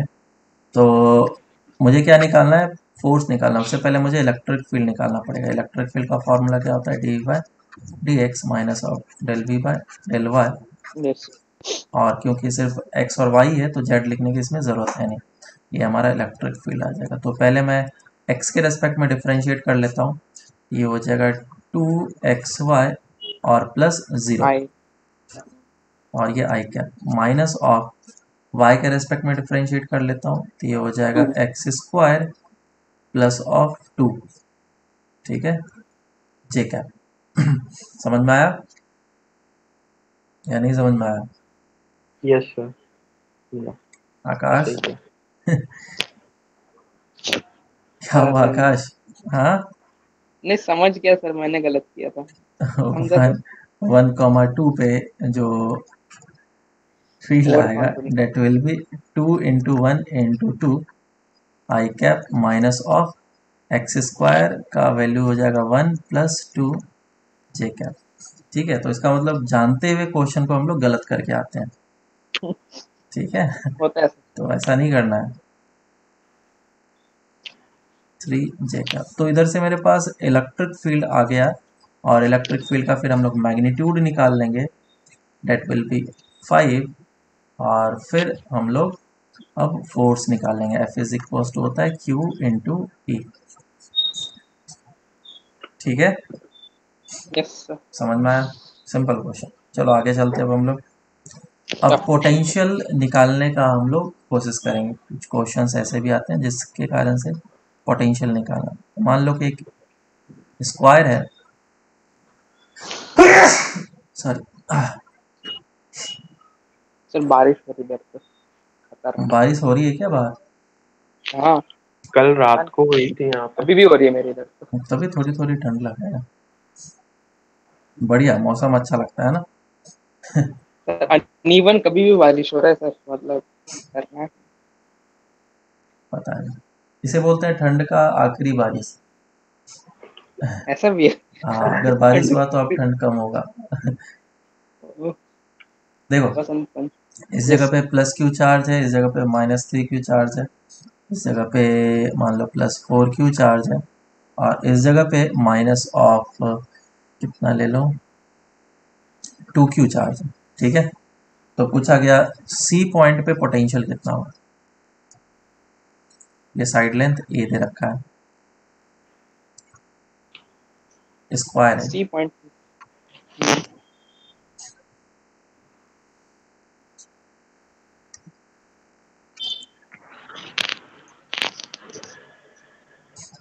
सॉल्व करो। चलो करते हैं, देखो तो मुझे क्या करना है, इस जगह पे पोटेंशियल निकालना है। तो क्या होता है, ये 1 है, ये 2 है और ये 3 है और ये 4 है। सी पॉइंट पे ये जो डिस्टेंस है इसको मैं आर मान लेता हूँ। तो सी पॉइंट पे जो टोटल पोटेंशियल होगा वो 1 के कारण से, 2 के कारण से, 3 के कारण से, 4 के कारण से एडिशन होगा। और ये एक स्केलर क्वांटिटी है, वेक्टर क्वांटिटी नहीं है। तो अगर स्केलर क्वांटिटी है तो सिंपल सा एडिशन करना होगा, है ना। इलेक्ट्रिक फील्ड अलग हो जाता है हमारा। डिस्टेंस सेम है। हाँ, हाँ बराबर। तो डिस्टेंस है, तो v1 का वैल्यू कितना हो जाएगा, v1 हो जाएगा तुम्हारा minus of 2kq bye R और v2 कितना हो जाएगा k into 4q bye R और v3 कितना हो जाएगा minus of k into 3q divided by R and last one that is k q by R. ये आ जाएगा हमारा। अब इन सभी को ऐड करो, ऐड करने के बाद कितना आ रहा है, 0, ठीक है। तो तुम ऐसे सोच सकते हो कि इन सभी चार्ज को ऐड कर लो, अगर डिस्टेंस सेम है तो सभी चार्ज को ऐड कर लो, स्केलर फॉर्म में एडिशन होता है। सभी चार्ज को ऐड करेंगे तो पॉइंट सी पे जो नेट पोटेंशियल आ जाएगा 0। लेकिन अगर मैं नेट इलेक्ट्रिक फील्ड की बात करूँ तो सी पे नेट इलेक्ट्रिक फील्ड 0 होगा या नहीं होगा, ये बताओ। सी पे, एक सेकंड। हाँ, देख के बताओ ना, या सामने से दिख रहा है? हाँ बता रहा हूँ सर, मैं वो कैलकुलेट नहीं कर रहा सर, नहीं होगा, मतलब ऊपर आएगा रिजल्टेंट प्लस जे में, है ना। वो रिजल्टेंट। अगर मैं इसका इलेक्ट्रिक फील्ड के बारे में बात करूँ सॉरी, तो आई नेट, में आएगा हाँ। देखो अभी डायरेक्शन भी बता दूंगा। नेट इलेक्ट्रिक फील्ड किधर आएगा, अगर इस पॉइंट पे नेट इलेक्ट्रिक फील्ड की बात करूँ तो इधर कितना -2q चार्ज है और इधर -3q चार्ज है, तो -3q जीत गया और वही इस डायरेक्शन वैसे में देखा। फोर्स आएगा, है ना। और इस हम्म। तरफ अगर देखेंगे तो, सॉरी, तो उल्टा हो जाएगा ना, नेगेटिव है तो वही अट्रैक्ट वो सही है। अपनी तरफ होगा। और ये हो गया कितना, 4Q चार्ज था ना, हाँ और ये हाँ, Q फोर चार्ज क्यू। था। तो फोर की इफेक्टिवली जीती है। 3Q चार्ज हो गया इधर, और वो इस डायरेक्शन में आएगा। तो इफेक्टिव 3Q चार्ज हुआ, और इस तरफ इफेक्टिव कितना हुआ, -Q चार्ज हुआ। तो इसके कारण से रिजल्टेंट जो भी होगा वो इधर हो जाएगा। आई ठीक है, इधर भी हो सकता है, वो डिपेंड करता है 3Q इसका रिजल्टेंट किधर जा रहा एंगल, है। हाँ, अरे एक्स एंगल एक्स तो दिया हुआ है, मैग्नीट्यूड वो निकालना पड़ेगा वेक्टर से। निकाल सकते हैं, कोई बात नहीं, टेन थीटा वगैरह निकालो, उस पर अभी इंटरेस्टेड नहीं है। इंटरेस्टेड इसमें है कि जो इलेक्ट्रिक फील्ड का मैग्नीट्यूड है वो जीरो नहीं हुआ हमारा, ठीक है, लेकिन पोटेंशियल उस पॉइंट पे क्या हो गया, जीरो। तो नोट पे डाल करके हम लोग ये लिख लेंगे, नोट में डाल करके हमें ये लिखना है कि जिस जगह पे पोटेंशियल जीरो होता है, जरूरी नहीं है कि उस जगह पे इलेक्ट्रिक फील्ड भी जीरो हो, ठीक है। If potential at point C is zero, then electric field at point C may may not. or may not be equals to zero।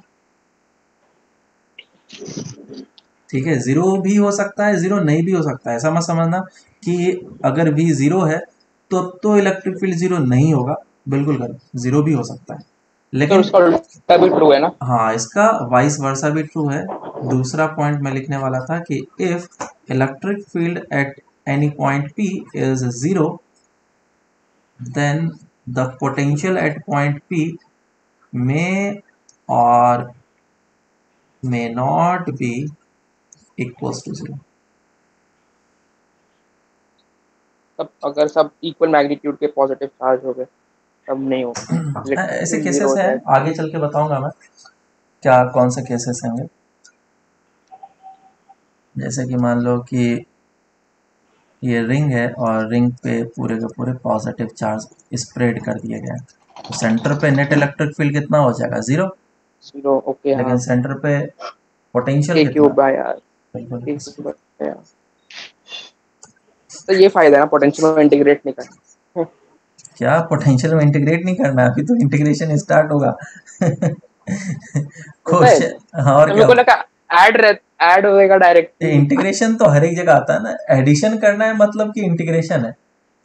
मेरे को लगा स्केलर एडिशन रहेगा, इसलिए मतलब अरे तब चार्ज भी तो क्यों होगा। बेसिक सा मतलब है, इंटीग्रेशन का मतलब क्या होता है, छोटे छोटे छोटे छोटे छोटे चीजों को ऐड करना, ठीक है। अब ओके। तुम ऐड करना चाहते हो तो स्केलर में ही ऐड करोगे, वेक्टरली कभी ऐड नहीं कर सकते हो। अगर तुमने वेक्टरली ऐड किया तो क्वेश्चन आंसर गलत आएगा। और ऐसे क्वेश्चन बहुत बार मतलब कि आते हैं जिसमें कि वो वेक्टरली ऐड करते हैं, इंटीग्रेशन वेक्टरली में कर लेते हैं, और गलत आएगा आंसर। चलो आगे आएंगे जब उस तरीके से, तो मैं बताऊंगा कि गलती कहाँ पे होता है। इंटीग्रेशन ऑलवेज स्केलर का होता है, वेक्टर का एडिशन का भी नहीं होता है। और वेक्टर का एडिशन तब हो सकता है जब डायरेक्शन सेम हो, तब वो स्केलर बन गया। तुम्हें तो समझ में नहीं आ रहा होगा अभी। कोई बात नहीं, मैं जब क्वेश्चन करूंगा उस तरह का तो समझाऊंगा। देखो, एक वापस से क्वेश्चन करते हैं, इस टाइप का हम लोगों ने इलेक्ट्रिक फील्ड में भी करा था क्वेश्चन। पॉइंट पी पे पोटेंशियल तुम्हें निकालना है, इसके ऊपर पॉजिटिव चार्जेस प्लेस कर दिए हैं हमने, और lambda charge density plus lambda, find potential. Sir distance तो दे दो। बिल्कुल बिल्कुल, एट पी। ए दोगे। ले लो ए और बी। सर आपका एक फिक्स रहता है, एंगल 37, डिस्टेंस ए भी। अरे क्या है कि हम लोग को क्वेश्चन को सॉल्व करना होता है, और मैं क्वेश्चन को याद करके तो आता नहीं हूँ, बराबर। तो एंगल कुछ भी हाँ। लो जिससे कि आंसर थोड़ा सही आए। नहीं वो अदरवाइज सही। अदरवाइज कुछ कुछ क्वेश्चन को मुझे देख करके करना होता है, क्योंकि डेटा अगर मैं नहीं दूंगा तो उस तरह के आंसर्स नहीं आएंगे। जैसे हाँ कि वो भी आईआईटी रुड़की के क्वेश्चन जो होते थे वो डेटा बेस्ड होते थे, रूट 2 रूट 5 रूट 10 ऐसे दे देते हैं कि वो बाद में थोड़ा अच्छा आंसर आ जाता है, अगर अच्छे तरीके से करो तो, नहीं तो एरर एरर एरर एरर, गलत आंसर। ऐसा होगा। सॉल्व करो। दो दो आदित्य भर कौन है, दो दो मैं आदित्य तो, क्या। यार दो दो बार नहीं, मेरा फर्स्ट वाला वो मेरा है, बाकी ये पता नहीं। ये पॉइंट पी है और ये डिस्टेंस ए है, और ये एल है। जैसा हम लोगों ने इलेक्ट्रिक फील्ड में किया था उसी वैसे तरीके से यहाँ पे भी करेंगे। क्या करेंगे, एक्स डिस्टेंस पे जा करके डी एक्स थिकनेस का एलिमेंट चूज करेंगे, और ये जो एलिमेंट होगा उसके पास चार्ज होगा डी क्यू चार्ज, और इस डी क्यू चार्ज के कारण से इस जगह पे पोटेंशियल होगा। पोटेंशियल का फॉर्मूला क्या होता है, के क्यू बाय आर होता है। तो इस जगह पे जो पोटेंशियल होगा पी पॉइंट पे, वो छोटा सा पोटेंशियल होगा D B, that will be equals to K D Q by X, और इसी को मुझे करना होगा इंटीग्रेट। तो इसको इंटीग्रेट कर लेंगे, और कहाँ से कहाँ तक जाएगा, जो भी कांस्टेंट है बाहर निकालो, डी क्यू का वैल्यू कितना हो जाएगा, lambda into D x. Lambda constant है, बाहर निकल जाएगा, इंटीग्रेशन लैम्डा डी एक्स लिखा ना, dx lambda by x। 1/x D x. और कहाँ से कहाँ तक इंटीग्रेट करना है इसको, ए से लेकर के एल प्लस ऑफ ए तक, A plus L. K lambda L N of X आ जाएगा, और L N of L plus A divided by A, ये आ जाएगा आंसर। तो साइड में लिख दो सर, जेई चल मेंस 2016। नहीं आएगा इधर, सर मतलब आया था मेंस 16 में सर। मतलब बोल रहा हूँ आगे नहीं आएगा, एक बार आ गया। अब इस पे सिमिलर क्वेश्चंस वगैरह आ सकते हैं, लेकिन एक्सपेक्ट नहीं करूँगा कि हाँ सर यही क्वेश्चन आए वापस। मेरे पे आया था सर, पता है मेरे अच्छा क्वेश्चन मेरे शिफ्ट में आया था कि दो कंडक्टर को सर थीटा डिग्री पे इंक्लाइन कर दिया था, और नेट इलेक्ट्रिक फील्ड पूछा। फिर नहीं किया। हो गया ना सर, इतना भी नहीं, इतना भी नहीं भाई।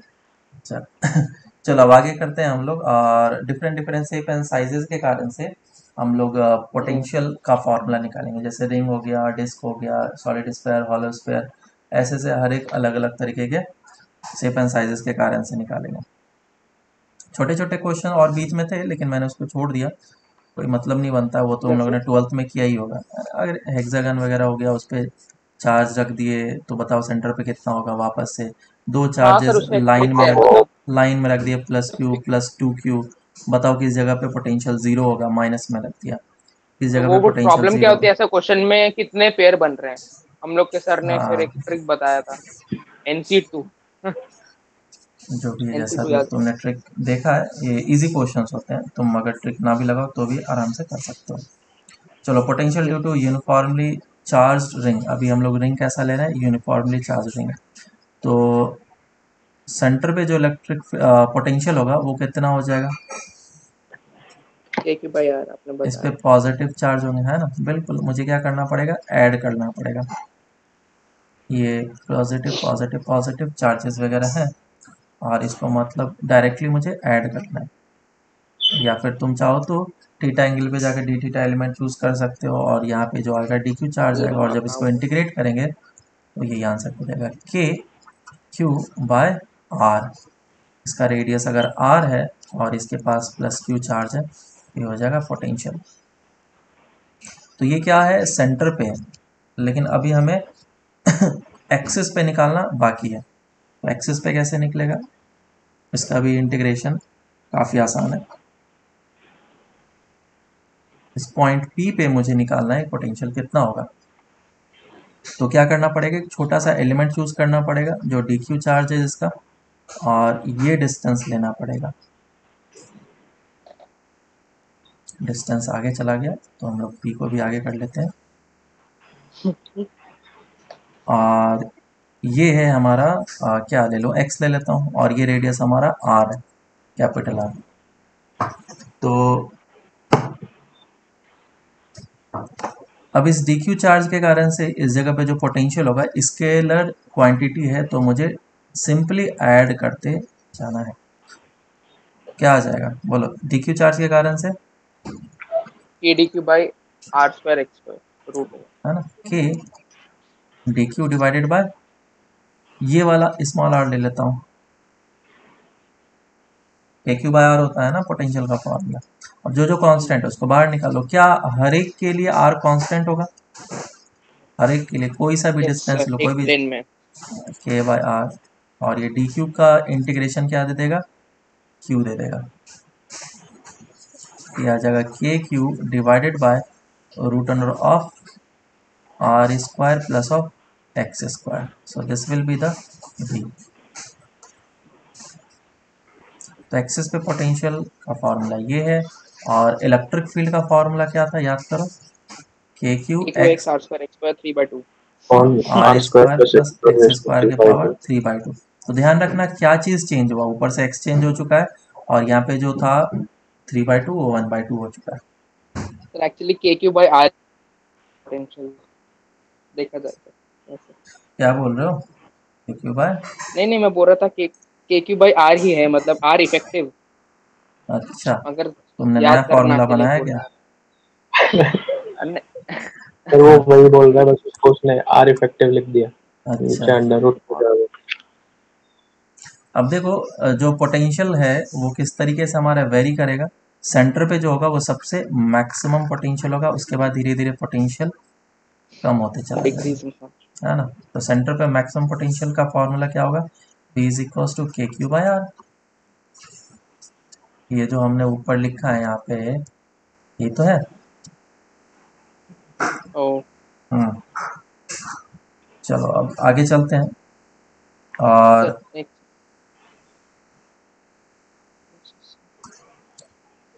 Potential due to disc, uniformly charged disc है, और उस पर हम लोग पोटेंशियल निकालने की कोशिश करेंगे। इसका मैं डायरेक्ट फार्मूला बता देता हूँ, थोड़ा सा इंटीग्रेशन बताऊंगा, ज़्यादा नहीं बताऊंगा, क्यों हर एक साल बताता हूँ और उतना यूज़ होता नहीं, और तुम तो रिपीटर हो, तुम्हें क्या ही बताने की ज़रूरत है।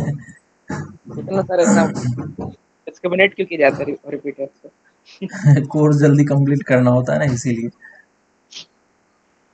कोई बात नहीं, मैं बताऊंगा, एटलीस्ट कॉन्सेप्ट बताऊंगा, इंटीग्रेशन तक ला करके छोड़ दूंगा, बाकी हम लोग कर सकते हैं। तो आर डिस्टेंस पे जाकर के क्या कर लेंगे, डी आर थिकनेस का एलिमेंट चूज करेंगे, और एलिमेंट जो होगा वो क्या बनेगा, हमारा रिंग बनेगा, और इस रिंग के कारण से इस पॉइंट पी पे इलेक्ट्रिक फील्ड हम लोग, इलेक्ट्रिक फील्ड बोला ये डी पोटेंशियल हम लोग निकाल सकते हैं। रिंग के कारण से पोटेंशियल का फॉर्मूला क्या होता है, अभी ऊपर लिखा हम लोगों ने, विच इज के Q divided bye D R Q square plus of X square के पावर एक्स स्क्वायर। 1/2, है ना, 1/2। तो अगर ये हमारे पास एक रिंग जो है, एलिमेंट जो है रिंग बना है, तो इसका छोटा सा चार्ज होगा, dq चार्ज। तो इस रिंग के कारण से जो पोटेंशियल होगा वो भी छोटा सा होगा, वो कितना होगा, k dq डिवाइडेड बाय, क्या मुझे ये वाला x लेना पड़ेगा डिस्टेंस, और ये वाला रेडियस r लेना पड़ेगा। आर। तो इधर यस। अंदर जो पुट करना होगा वो R square plus of X square के पावर 3/2 पुट करना होगा, और dq चार्ज वो कितना आ जाएगा, dq will be equals to sigma sir 1/2। dA, और dA का वैल्यू कितना हो जाएगा, 2πr इंटू डी आर। पता है ना, ये सब तो हम लोगों ने ऊपर ही किया हुआ। हाँ इस dq का वैल्यू पुट करेंगे, k sigma 2πr D are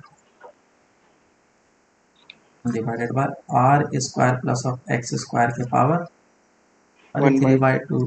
3/2, आदत हो गया, सर वही 1/2 मैं बोला। एंड 1/2, और ये हमारा dv। अब क्या करना पड़ेगा, मुझे इसको इंटीग्रेट करना पड़ेगा, इंटीग्रेट जो कांस्टेंट है उसको बाहर निकाल लेंगे, और फिर इसको हम लोग कर लेंगे इंटीग्रेट। कहाँ से कहाँ तक सिग्मा इंटीग्रेट टू करना पाई पड़ेगा, के 0 से आर कैपिटल। जीरो से कैपिटल आर तक इंटीग्रेट करना।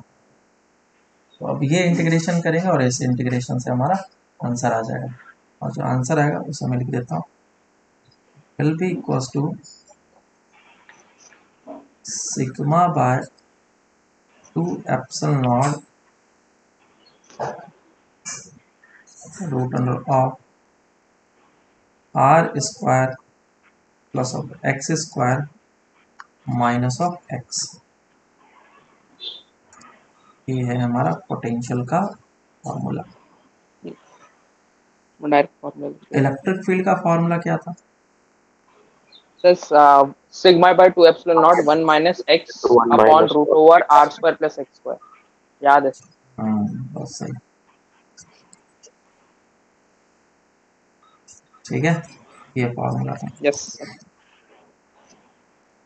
तो अगर मैं इस डिस्क के कारण से अब देखो कि कैसा वेरिएशन होगा, तो ये वेरिएशन भी कुछ ऐसा ही होगा, डिक्रीजिंग काइंड ऑफ। नेगेटिव तो आगे पीछे चल, भी सेम होगा ना? हाँ इस तरफ भी सेम होगा।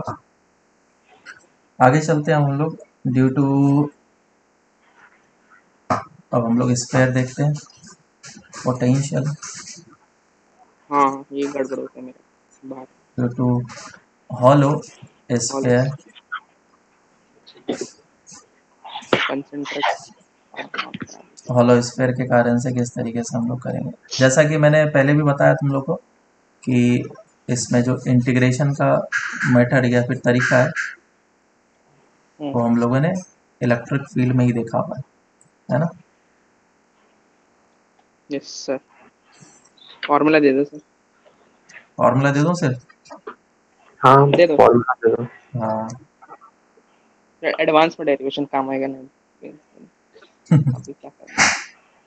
तो वही काम करना पड़ेगा, थीटा एंगल पे जाकर के डी थीटा एलिमेंट चूज करना पड़ेगा, और इस जगह पे रिंग बनेगा, और फिर इस रिंग के कारण से मुझे पोटेंशियल निकालना पड़ेगा, चाहे तो इस पॉइंट पे हो चाहे तो उस पॉइंट पे हो, इनसाइड या फिर आउटसाइड हो सकता है। तो जब इसको इंटीग्रेट करेंगे तो हमारा आंसर आएगा। एक दूसरा मेथड भी होता है वो, या तो तुम इस तरीके से कर लो, that D V is equal to K D Q by R, इसका इंटीग्रेशन करके कर लो। एक मेथड ये होता है करने का। दूसरा मेथड ये भी होता है डेट अगर तुम्हें पोटेंशियल निकालना है तो इसको इंटीग्रेट कर लो, वो इजी पड़ेगा हाँ। ठीक है।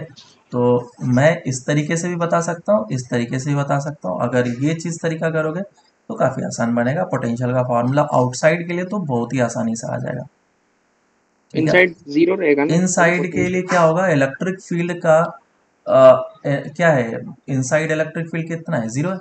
जीरो हाँ कांस्टेंट रहता है शायद। तो उसका इंटीग्रेशन क्या हो जाएगा, जीरो का इंटीग्रेशन क्या होता जीरो प्लस सी। है कांस्टेंट होता है। अगर 5 है तो 5 का डिफरेंशिएशन कितना हो जाएगा, हाँ सर वही बोला जीरो। ना, प्लस सी इसलिए मैंने और बोला। वही मतलब कि कांस्टेंट मिलने वाला है। तो पहले मैं आउटसाइड के लिए लेता हूँ, आउटसाइड का हो जाएगा K Q by R, where R is the distance, potential का फॉर्मूला ये आउटसाइड के लिए। इनसाइड के लिए पोटेंशियल का जो फॉर्मूला होता है वो हमारा क्या होता है, कांस्टेंट होता के क्यू बाई आर सरफेस। है। Inside v is equals to k q by r, where r is the radius of the sphere, ये कैपिटल Q है। देखो इनसाइड वाला जो फॉर्मूला है उसे मैं डिराइव करके बताऊंगा, क्योंकि ये कॉन्सेप्चुअल है और आगे कॉन्सेप्ट के हिसाब से काम आता है। यस सर बहुत दिक्कत होता हम्म है। दिक्कत होता है सर, वो कंसेंट्रिक आता है उस पे कितना पोटेंशियल है उसकी वजह से। बहुत बहुत सारे स्पीयर रखते हैं चलो हम। मेरी बात समझना अब अच्छे तरीके से। ये हमारे पास है हॉलो स्फीयर, ठीक है, इसका रेडियस है r। मैं क्या कर रहा हूँ, एक पॉइंट C ले रहा हूँ ये सेंटर पे, और एक पॉइंट ले रहा हूँ P। क्या electric field at point P और electric field at point C zero है? हम्म। तो मैं बोल सकता हूँ कि हर एक लोकेशन पे इलेक्ट्रिक फील्ड जीरो है, तो अंदर जितना भी पोटेंशियल होगा वो पोटेंशियल कांस्टेंट होगा। हाँ तो मैं ये भी बोल सकता हूँ कि potential at point C will be equal to the potential at point P। Yes sir equal बोल टू के सकता क्यू हूँ। By R. तो मैं P पॉइंट का पोटेंशियल नहीं निकालूंगा, निकालूंगा पॉइंट पोटेंशियल C का। तो C पॉइंट पे जो पोटेंशियल होगा वो कितना होगा। अब क्योंकि सारे चार्जेस जो हैं वो सरफेस पे डिस्ट्रीब्यूटेड है, पॉजिटिव पॉजिटिव पॉजिटिव, और सारे चार्जेस सेम डिस्टेंस पे हैं। तो मैंने क्या बोला था, सारे चार्जेस अगर सेम डिस्टेंस पे हो तो उनको ऐड कर लो, तो ये हो जाएगा के क्यू बाय आर। अच्छा तो यही पोटेंशियल क्या होगा हमारा अंदर किसी भी लोकेशन पे या अंदर में, मतलब जो हॉलोस्फीयर है उसका कोई भी पॉइंट चूज कर लो, उन सभी पॉइंट पे फॉर्मूला यही रहेगा, डेट विल बी कांस्टेंट। मेरी बात वो समझ सही में आया आंसर। क्या? हम्म। तो यस मैंने क्या किया, सेंटर पे निकाला और सेंटर से हमने बोल दिया पॉइंट की। ठीक है क्या? अब हम लोग पोटेंशियल टू सॉलिड स्फीयर देख लेते हैं।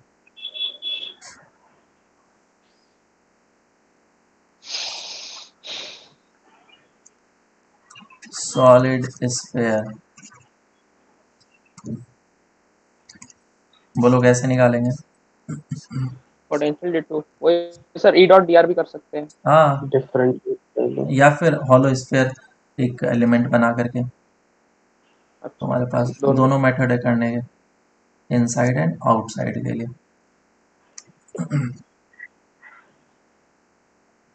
तो जो फॉर्मूला होगा, एक तो हो जाएगा आउटसाइड और एक इनसाइड। आउटसाइड के लिए तो फॉर्मूला काफी आसान है, that V will be equals to K Q K by Q R, capital small R. Small R, ये वाला डिस्टेंस। और इनसाइड के लिए वेरिएबल रहेगा। और इसका फॉर्मूला क्या होगा, v इज इक्वल्स टू, बोलो, rho by 3 epsilon not R dot D R का K integrate. Q upon 2r cube. Into 3r² minus अच्छा हाँ, हाँ, 3r² याद माइनस ऑफ एक्स सबसे स्क्वायर टफ बोला या फिर फॉर्मूला। Are square. ये है इसका आंसर।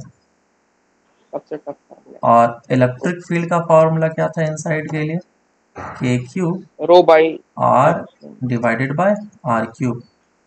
Are cube. हाँ ये फॉर्मूला, इसको हम लोग याद रखेंगे अच्छे तरीके से। सर, इंटीग्रेट करेंगे तब इसको कहाँ 0 से R तक करेंगे ना अच्छा, इसको। ये ई कितना डॉट। आया था हमारा के क्यू, ये आया था हमारा रो बाय 3 एप्सिलॉन नॉट, और आर वेक्टर आया था, याद है? हाँ। हाँ तो क्या यस इतने सा का वैल्यू हम लोग रो बाय 3 एप्सिलॉन लिख सकते हैं, है ना? नहीं समझ में आया? क्योंकि लिख के का वैल्यू हमने पुट करा था 1/4 पाई एप्सिलॉन, क्यू का वैल्यू पुट करा था rho into 4/3 pi are cube. क्यों। तो यहाँ पे भी क्या हम लोग इतने सा का वैल्यू पुट कर सकते हैं? Yes sir. ओके तो ये फॉर्मूला हमारा दूसरे फॉर्म में भी चेंज होकर के आ जाएगा, which will be rho by two. 6 six six epsilon epsilon. अच्छा sorry. 3r² minus of R square. ठीक है, तो ये मेरा दूसरा फार्मूला है, कहीं पे ओके। ज़रूरत पड़ सकता है तो हम लोग यूज़ करेंगे, अदरवाइज ये फार्मूला तो हम लोग हमेशा ही यूज़ कर सकते हैं, ज़्यादातर इसी फार्मूले की ज़रूरत पड़ती है। अब देखो सेंटर पे मैं निकालना चाहता हूँ कि सेंटर पे कितना होगा। सेंटर पे कितना हो जाएगा, आर का वैल्यू स्मॉल 0, आर 0। हाँ 3/2 के क्यू बाय आर। और सरफेस पे कितना हो जाएगा, potential two at R the square surface, K capital Q R square. By R, surface पे के क्यू बाय आर हो जाएगा। चेक हाँ कर लो फिर से, डाउट है तो। नहीं नहीं, वो स्मॉल आर में कैपिटल आर डालेंगे तो ये आएगा। अब मैं क्या करूँगा, तो थोड़ा सा ऊपर कीजिएगा थोड़ा। इसका ग्राफ बनाऊंगा, एक second. Potential with R. Yes. तो आर के साथ अगर पोटेंशियल का ग्राफ होगा तो हमें पता है कि जब मैं आर पे पहुंचूंगा सरफेस पे, तो उस समय फॉर्मूला कितना हो जाएगा, 3/2 थ्री, सरफेस पे पहुंच रहे हैं ना, अच्छा सरफेस पे सर। विच के इज क्यू। के क्यू क्यों बाय बाय। आर। और ये कहाँ पे हम लोग आर डिस्टेंस पे हैं। हम्म। उसके बाद फिर क्या हो जाएगा, इस जगह से ऐसा ग्राफ हो जाएगा, potential is inversely proportional to R. और इस वाले में जो ग्राफ होगा वो कुछ ऐसा होगा, अलग ही फंक्शन है। अच्छा। है ना, कंटिन्यूस है हालांकि, डिसकंटिन्यूस नहीं। और इस जगह पे कितना होगा potential, 3/2 3/2 K Q K by Q R. By R. तो इस बात को याद रखना कि जो सरफेस पे पोटेंशियल होता है उसका 3/2 टाइम्स सेंटर पे पोटेंशियल होता है। हाँ, ऐसा बोलते हैं ना, potential decreases in direction of current, बाहर जाते वक्त कम हो रहा क्या बात कर रहे हो तुम। है। तो मिक्स करता हूँ कंसेप्ट, हाँ, कंफ्यूज होने के लिए। तो इलेक्ट्रिक फील्ड के डायरेक्शन में अगर हम लोग गए, जैसा कि तुमने अभी बोला कि अगर हम लोग इलेक्ट्रिक फील्ड के डायरेक्शन में जाएंगे तो पोटेंशियल क्या होगा, घटेगा। हाँ, तो अगर पॉजिटिव चार्ज है तो तुम इस तरीके से भी सोच सकते हो, अगर नेगेटिव चार्ज हुआ तो पोटेंशियल घटेगा या इलेक्ट्रॉन बढ़ेगा। के इलेक्ट्रॉन के ऊपर अलग तरीके पे रहता है करंट, तो बढ़ेगा शायद। अभी भी हम लोग इलेक्ट्रिक फील्ड के डायरेक्शन में जाएंगे तो पोटेंशियल घटेगा। इलेक्ट्रिक फील्ड का डायरेक्शन चेंज हो गया ना, नेगेटिव चार्ज है हाँ। तो। ठीक है, तो स्टेटमेंट ऑलवेज ट्रू है। तुमने बोला, मैंने नोट में डाल दिया, चलो। तो इलेक्ट्रिक फील्ड के डायरेक्शन में अगर गए तो पोटेंशियल हमारा घटेगा। ये हम लोग आगे पढ़ते हैं, कोई बात नहीं। ये हम लोग इक्विपोटेंशियल सरफेस पढ़ते हैं ना, उस जगह पे हम लोग पढ़ते सर एक सेकंड, ग्राफ हैं। अगर थोड़ा आप सा नोट देख। कर लो।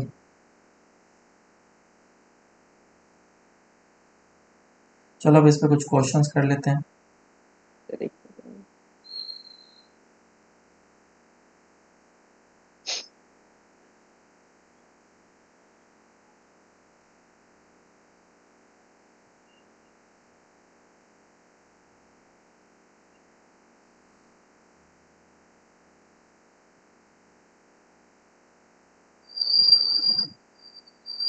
नोट कर लिया।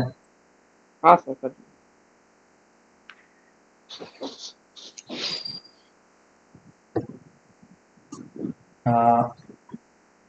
क्वेश्चन है,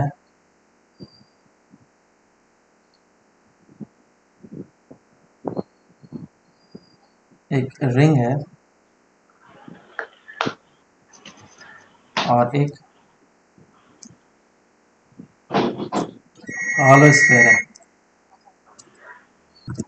क्वेश्चन ऐसा है कि ये जो रिंग है इसका रेडियस आर है, और ये जो हॉलो स्फीयर है इसका भी रेडियस आर है, इस पर प्लस क्यू चार्ज है, इस पे भी प्लस क्यू चार्ज है। This is point A and this is point B. ठीक है, बी मैं यहाँ पे ले लेता हूँ, इस लोकेशन पे बी ले लेता हूँ। तो पूछा गया find the potential at point A and B.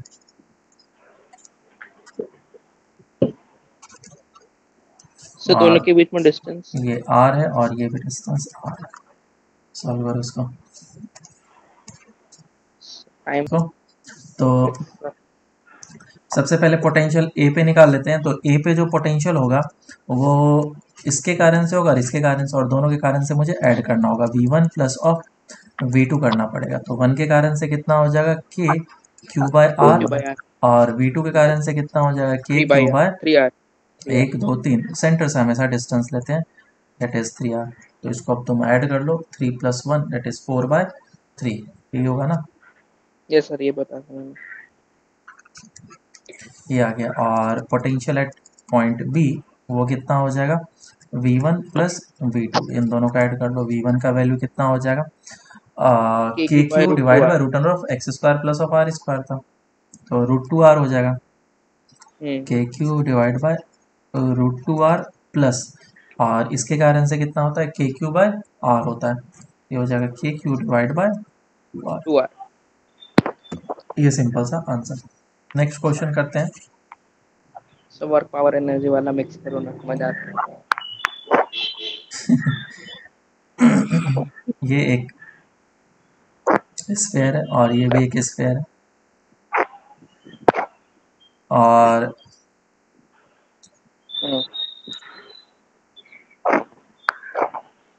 और इस के बीच का डिस्टेंस जो है डेट इज कितना 2r। मान रहा है,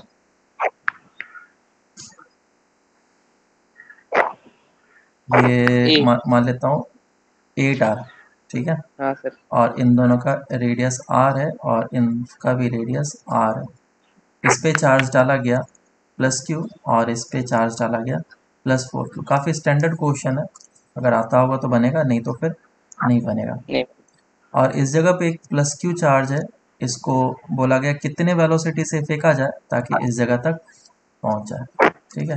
क्वेश्चन पूछा गया find the minimum velocity of p such that it reaches to the surface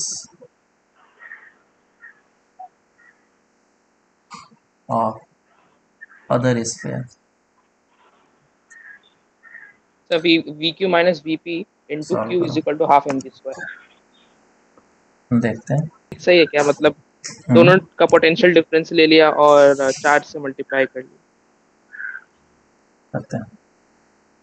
देखो इसमें कॉन्सेप्ट क्या अप्लाई करना है उसे समझना है, बाकी तो क्या है कि फॉर्मूले हैं और मैथ्स है, इससे ज़्यादा कुछ नहीं। कॉन्सेप्ट अप्लाई करना आना चाहिए हमें। कॉन्सेप्ट क्या है, अगर मैं इस स्फेयर से इसको फेंक रहा हूँ, ये जो क्वेश्चन है ग्रेविटेशन में भी आता है, सेम टाइप ऑफ क्वेश्चन, क्योंकि इलेक्ट्रोस्टैट में जो भी क्वेश्चन है उसे ग्रेविटेशन में भी डाला जा सकता है, इस बात का ध्यान रखना। तो इस जगह पे ये भी जो चार्ज है इसको फेंकना है मुझे, कुछ इस तरीके से फेंकना है कि वो इस जगह तक पहुंच जाए। तो कॉन्सेप्ट इसमें ये है कि मैं इसमें बस इतना सा वेलोसिटी दूंगा कि ये इसके फील्ड को पार कर जाए। मान लो कि नेट इलेक्ट्रिक फील्ड जो है वो इस लोकेशन पे 0 हो रहा है, इस लोकेशन पे क्या हो रहा है, इलेक्ट्रिक फील्ड 0 हो रहा है। तो इस लोकेशन पे अगर इलेक्ट्रिक फील्ड 0 हो रहा है तो मुझे बस इस चार्ज को बस इससे दूर करा लेना है। अच्छा, ये मैंने पॉजिटिव चार्ज दिया है तो ऐसे ही चला जाएगा, नेगेटिव चार्ज देना है इसको, ठीक है। सर ऐसे चला जाएगा ऐसे मतलब ही चला फोर की जाएगा। रिपेल करेगा और क्यू पुश करेगा ना। एक नेगेटिव चार्ज के कारण से अभी हम लोग करना चाहते हैं इस सर कॉन्सेप्ट को, ज्यादा क्योंकि लगेगा फिर। क्योंकि जो मासेस होते हैं ना उसको एक नेगेटिव की तरह हम लोग कंसिडर करते हैं, वो अट्रैक्टिव फोर्स अप्लाई करता है। तो यहाँ पे भी अट्रैक्टिव फोर्स मुझे देना था, गलती कर दिया मैंने, कोई बात नहीं। तो माइनस नेगेटिव चार्ज है, कॉन्सेप्ट अभी भी वही है, ठीक है। हमें क्या करना है, इस नेट इलेक्ट्रिक फील्ड से बस इसको पार करा देना है। तो यहाँ पे इसको इतनी वेलोसिटी देनी है ताकि ये किसी तरीके से बस यहाँ तक पहुँच जाए, और ज़ीरो वेलोसिटी से भी पहुँचेगा तो भी चलेगा, क्योंकि इसके बाद इस जगह पे अगर नेगेटिव चार्ज होगा तो ये अपने फील्ड के कारण से इसको अट्रैक्ट कर लेगा, ठीक है। तो मेरा काम अब क्या है, सबसे पहले तो ये डिस्टेंस निकालो कि कितना है, ये डिस्टेंस निकलेगा, उसके बाद फिर मैं एनर्जी कंजर्वेशन करूँगा और फिर v को निकाल लूँगा, ठीक है। तो नेट इलेक्ट्रिक फील्ड का लोकेशन मुझे निकालना है, इस जगह पे पॉजिटिव चार्ज है, इस जगह पे +4q चार्ज है, इन दोनों के बीच का डिस्टेंस कितना है 10r, हम्म। और मैंने x डिस्टेंस पे मान लिया है कि इलेक्ट्रिक फील्ड है 0, तो हो जाएगा k/x² is equal to k into 4q divide by l N R minus. Minus of x का होल स्क्वायर, उसको मैंने l मान लिया। और इसको फिर मैं l minus of x is equal to 2x लिखूंगा, एक्स तो ये हो जाएगा x is equal to l/3। 3। तो मेरा x का वैल्यू कितना निकल के आ गया, L 10r by bye 3। 3, okay. 10r/3।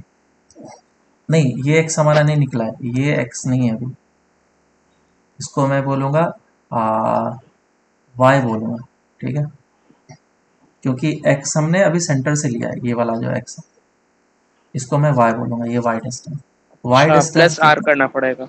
हाँ, y डिस्टेंस कितना हो जाएगा, x में से r माइनस करना होगा, 7r/3। अच्छा हाँ, पॉइंट 7r, चार्ज। ठीक है। तो अब हम्म। मुझे पास ये प्रॉब्लम है कि एक स्फेयर है और ये एक स्फेयर है, इस पॉइंट से चार्ज को फेंकना है और कहाँ तक इसको पहुंचाना है, बस यहाँ तक, विच इज 7r/3। और ये तो r डिस्टेंस है, और ये डिस्टेंस कितना है,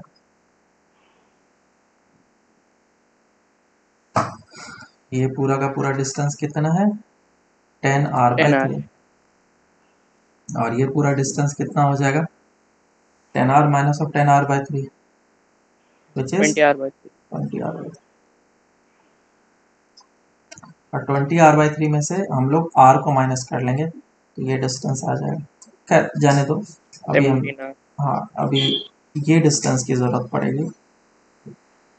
ये डिस्टेंस कितना होगा, 10r में से r को माइनस कर लो, 9r। तो कहाँ से, सेंटर से लेके उसके सरफेस तक? हाँ सरफेस तक जाना है ना, तो 9r। अब देखो मैं दो लोकेशन डिफाइन कर रहा हूँ, एक 1 और एक 2। फर्स्ट वाले लोकेशन पे पोटेंशियल कितना होगा, V1। जो फर्स्ट वाले लोकेशन पे, फर्स्ट नहीं बोलता हूँ, इसे बोल देता हूँ A and B, location A and B, और इसे स्क्वायर 1 एंड स्क्वायर 2 बोल देता हूँ। तो A वाले पे जो पोटेंशियल होगा that will be V1 plus of V2, दोनों के कारण से एडिशन, और V1 के कारण से कितना होगा, KQ/R, और 2 के कारण से कितना हो जाएगा, KQ/9R, है ना। अब मैं यस सर, आगे। B पे निकाल लेता हूँ, तो B पे कितना हो जाएगा, V1 प्लस V2, फिर से एडिशन। और B के लिए अच्छा ये इस जगह पे 4Q होगा चार्ज, 4Q चार्ज। और B के लिए V1 प्लस V2, V1 का वैल्यू कितना होगा, KQ/ डिस्टेंस, सेंटर से डिस्टेंस 10r/3 हो जाएगा, प्लस ऑफ V2 सेंटर से ही डिस्टेंस ऑलवेज लेना होता है, ये हो जाएगा K into 4Q/R which is 20r/3। ठीक है क्या, ये मेरा VA निकला और ये VB निकला। कितना आ रहा है, एक बार ऐड करो जरा सा इसको, 13/9 ना, हाँ 13/9 हाँ 13। और इधर कितना आ रहा है, 90/। 37 मेरा क्या है, सॉरी। 18 डिवाइड बाई 20, देख लो सही है, हाँ है ना। हाँ बराबर है। तो ये हमारा VA और VB निकल गया। अब मैं निकालूंगा, अब मैं एनर्जी कंजर्वेशन करूंगा, पोटेंशियल डिफरेंस। है ना। तो एनर्जी कंजर्वेशन के लिए क्या करना पड़ेगा कि इस लोकेशन पे potential energy plus kinetic energy, और इस लोकेशन पे potential energy plus kinetic energy same होना चाहिए, है ना। Mechanical energy conservation, conservative force से। Mechanical energy initial is equals to mechanical energy final. Final. तो पोटेंशियल एनर्जी उस लोकेशन पे कितना था, VA था, और काइनेटिक एनर्जी हाफ mv²। और जब फाइनल की बात करूंगा तो उस समय पोटेंशियल एनर्जी हो जाएगा VB, और जो काइनेटिक एनर्जी होगा वो जीरो, क्योंकि मुझे जस्ट पहुंचाना है। इधर से आ जाएगा half mv² is equals to VB minus of VA। Minus. Sir फिर आप वो क्या बता रहे थे, इलेक्ट्रिक फील्ड जहाँ पे जीरो होगा वैसा है? क्योंकि मुझे इलेक्ट्रिक फील्ड तक ही पहुंचाना है, मुझे इस लोकेशन तक नहीं पहुंचाना है। समझना कि इन दोनों के बीच का पोटेंशियल एनर्जी का डिफरेंस लेंगे, उसको हाफ mv² करेंगे, नहीं, मैंने इस दोनों लोकेशन के पोटेंशियल एनर्जी का डिफरेंस लिया और उसको हाफ mv² के बराबर किया। किन ठीक, दोनों, अच्छा ये ए वन ए और और बी, ए और बी, ठीक है। इन दोनों के लोकेशन के बीच का पोटेंशियल डिफरेंस लिया है मैंने, वो, इसको Q से मल्टीप्लाई करना है, ये पोटेंशियल मैंने लिख दिया है। क्योंकि सर उस पोटेंशियल के बाद फिर वो अट्रैक्ट ही कर लेगा, उसके आगे जरूरत नहीं। हाँ, अच्छा, ये माइनस साइन है इस जगह पे, surface two minus surface put निकाल करना। रहा था, इसलिए मैं गलत आ। ठीक है, जब ग्रेविटेशन का आएगा क्वेश्चन तो ग्रेविटेशन में भी एग्जैक्टली इसी तरीके से करना, कोई और तरीका नहीं है। तो ये सबसे बढ़िया एडवांस लेवल का क्वेश्चन था जो कि मैंने तुम लोग को कराया। तो एक प्रैक्टिस के लिए एक और क्वेश्चन कर लो। मान लो कि एक रिंग है और ये एक रिंग है, ये पॉइंट ए और ये पॉइंट बी है। बताओ ए और बी पे कितना होगा पोटेंशियल। पोटेंशियल डिफरेंस निकालो, find potential difference V A minus of V B. तो चार्ज इसका रेडियस आर, इसका रेडियस आर, और इन दोनों के बीच का भी डिस्टेंस लेते हैं आर। और चार्ज इस पे प्लस क्यू और इस पे है प्लस 2 क्यू। सर मतलब उस एक्सियल और एक सेंटर वाला आ जाएगा, फिर डिफरेंस लेंगे दोनों। सॉल्व करूँ फिर अगर आ जाएगा तो? सर अभी करना है होमवर्क? अभी कर लो ना, इजी क्वेश्चन है।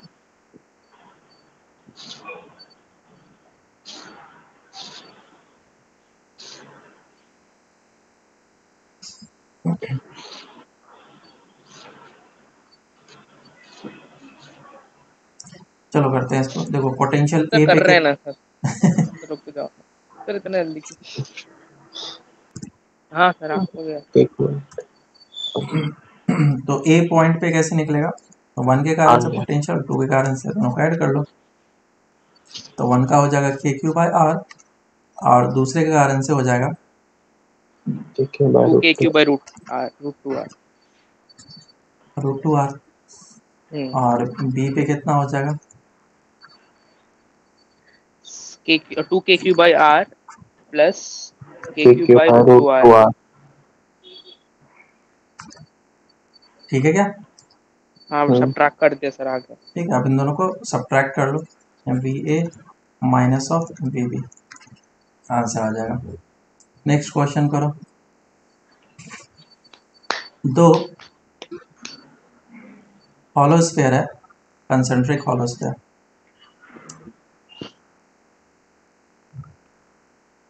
बराबर। और इस पे जो चार्ज दिया गया है दैट इज प्लस क्यू, और इस पे भी कुछ चार्ज गिवन है लेकिन दिया नहीं गया। इसका रेडियस है ए और इसका रेडियस है बी। तो बोला गया है कि find the potential fine difference, potential कहाँ डिफरेंस पे? Of the surfaces. ओके, मतलब चार्ज की जरूरत नहीं है, कैंसिल आउट हो रहा होगा। अब कॉप अप कर रहे हो तुम? समझाया तो कुछ तो दिमाग में आया तुम्हारे? मतलब समझा नहीं। मतलब जो भी चीज़ गिवन नहीं होता है उसको मान लो, उसके बाद फिर सॉल्व करोगे तो वो कैंसिल आउट होना ही होना है या किसी तरीके से एलिमिनेट हो जाएगा। सर निकालते हैं। या फिर मान लो इसको Q1 है और Q2 है, आंसर निकालो। ये क्वेश्चन थोड़ा सा कंफ्यूजिंग है, लेकिन इसमें अगर कर लिया तुमने तो कॉन्सेप्ट क्लियर हो जाएगा। बता देखो दो आज। बात करते हैं हम लोग।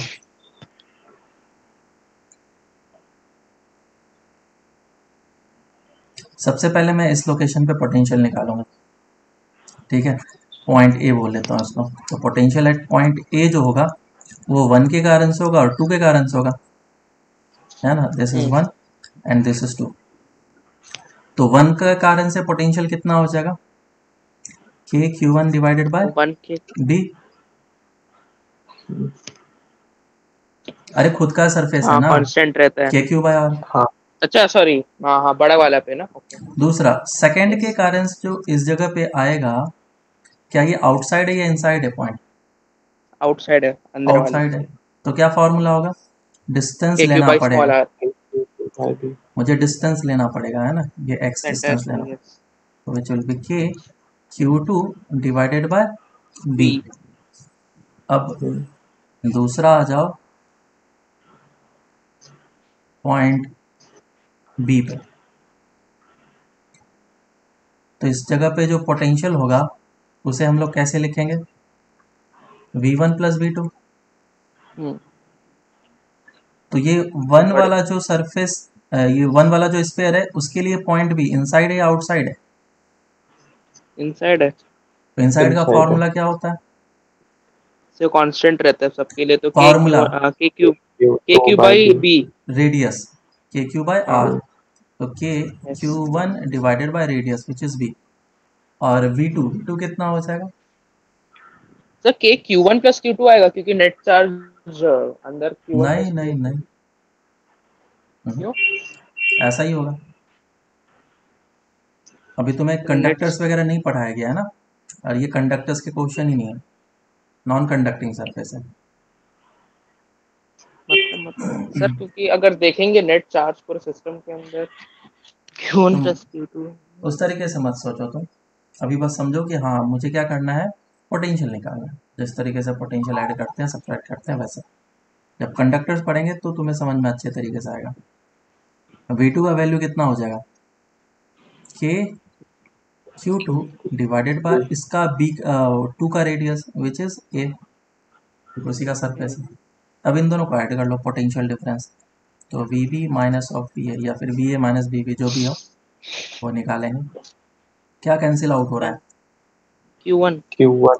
सो वही बोल रहा था ना सर, क्यू टू बच जा रहा तुम कहाँ बोल रहे थे, तुमसे तो कैंसिल आउट नहीं हो रहा है। है। सर मैं बोल रहा हूँ क्यू टू बच जा रहा है, आपने बोला गलत है, इसलिए मतलब जो माना हुआ है वो गलत। Q2 तुम्हारा इस जगह पे आ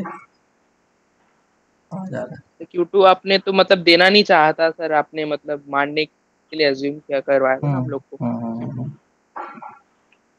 और ये आ जाएगा माइनस के Q2 सर डिवाइडेड मतलब राइट है कि बाय रॉन्ग है? क्या चीज़? सर आपने Q2 तो हमसे अज्यूम कराया था ना, मतलब अगर हाँ आपने हाँ, नहीं इनिशियली तो नहीं देना चाहता। बिल्कुल, Q1 मुझे नहीं देना था, Q2 को देना था। तो अच्छा। इससे क्या पता चलता है कि इनर हॉलोस्फीयर पे जो भी चार्ज है सिर्फ उसी पे डिपेंड कर रहा है, आउटर वाले पे डिपेंड नहीं कर रहा है। So delta V will be equals to K Q two one by B minus one by A, ये हो जाएगा पोटेंशियल डिफरेंस। अब ये पॉजिटिव या नेगेटिव है, मुझे बस मैग्नीट्यूड लेना है। समझ में आया क्या? हाँ सर, आ गया था। Yes yes. Yes sir. ये चीज़ आ गया। चलो ठीक है, फिर अब तक यहीं तक रखते हैं, बाकी फिर हम लोग नेक्स्ट क्लास से कंटिन्यू करेंगे, पोटेंशियल डिफरेंस वगैरह देखेंगे, एक तो पोटेंशियल सरफेस देखेंगे, और कुछ एडवांस लेवल के क्वेश्चंस वगैरह देखेंगे। और फिर आगे हम लोग पोटेंशियल एनर्जी, सेल्फ एनर्जी जो होता है किसी भी सिस्टम का, वो हम लोग देखेंगे। तो लगभग कितने और लेक्चर लग जाएंगे इस चैप्टर को? 3? लगेंगे अभी 4-5 लेक्चर्स, 4 तो लेक्चर्स लग ही जाएंगे। गॉस लॉ भी करना है ना। हाँ, गॉस लॉ वगैरह भी है, लगेगा।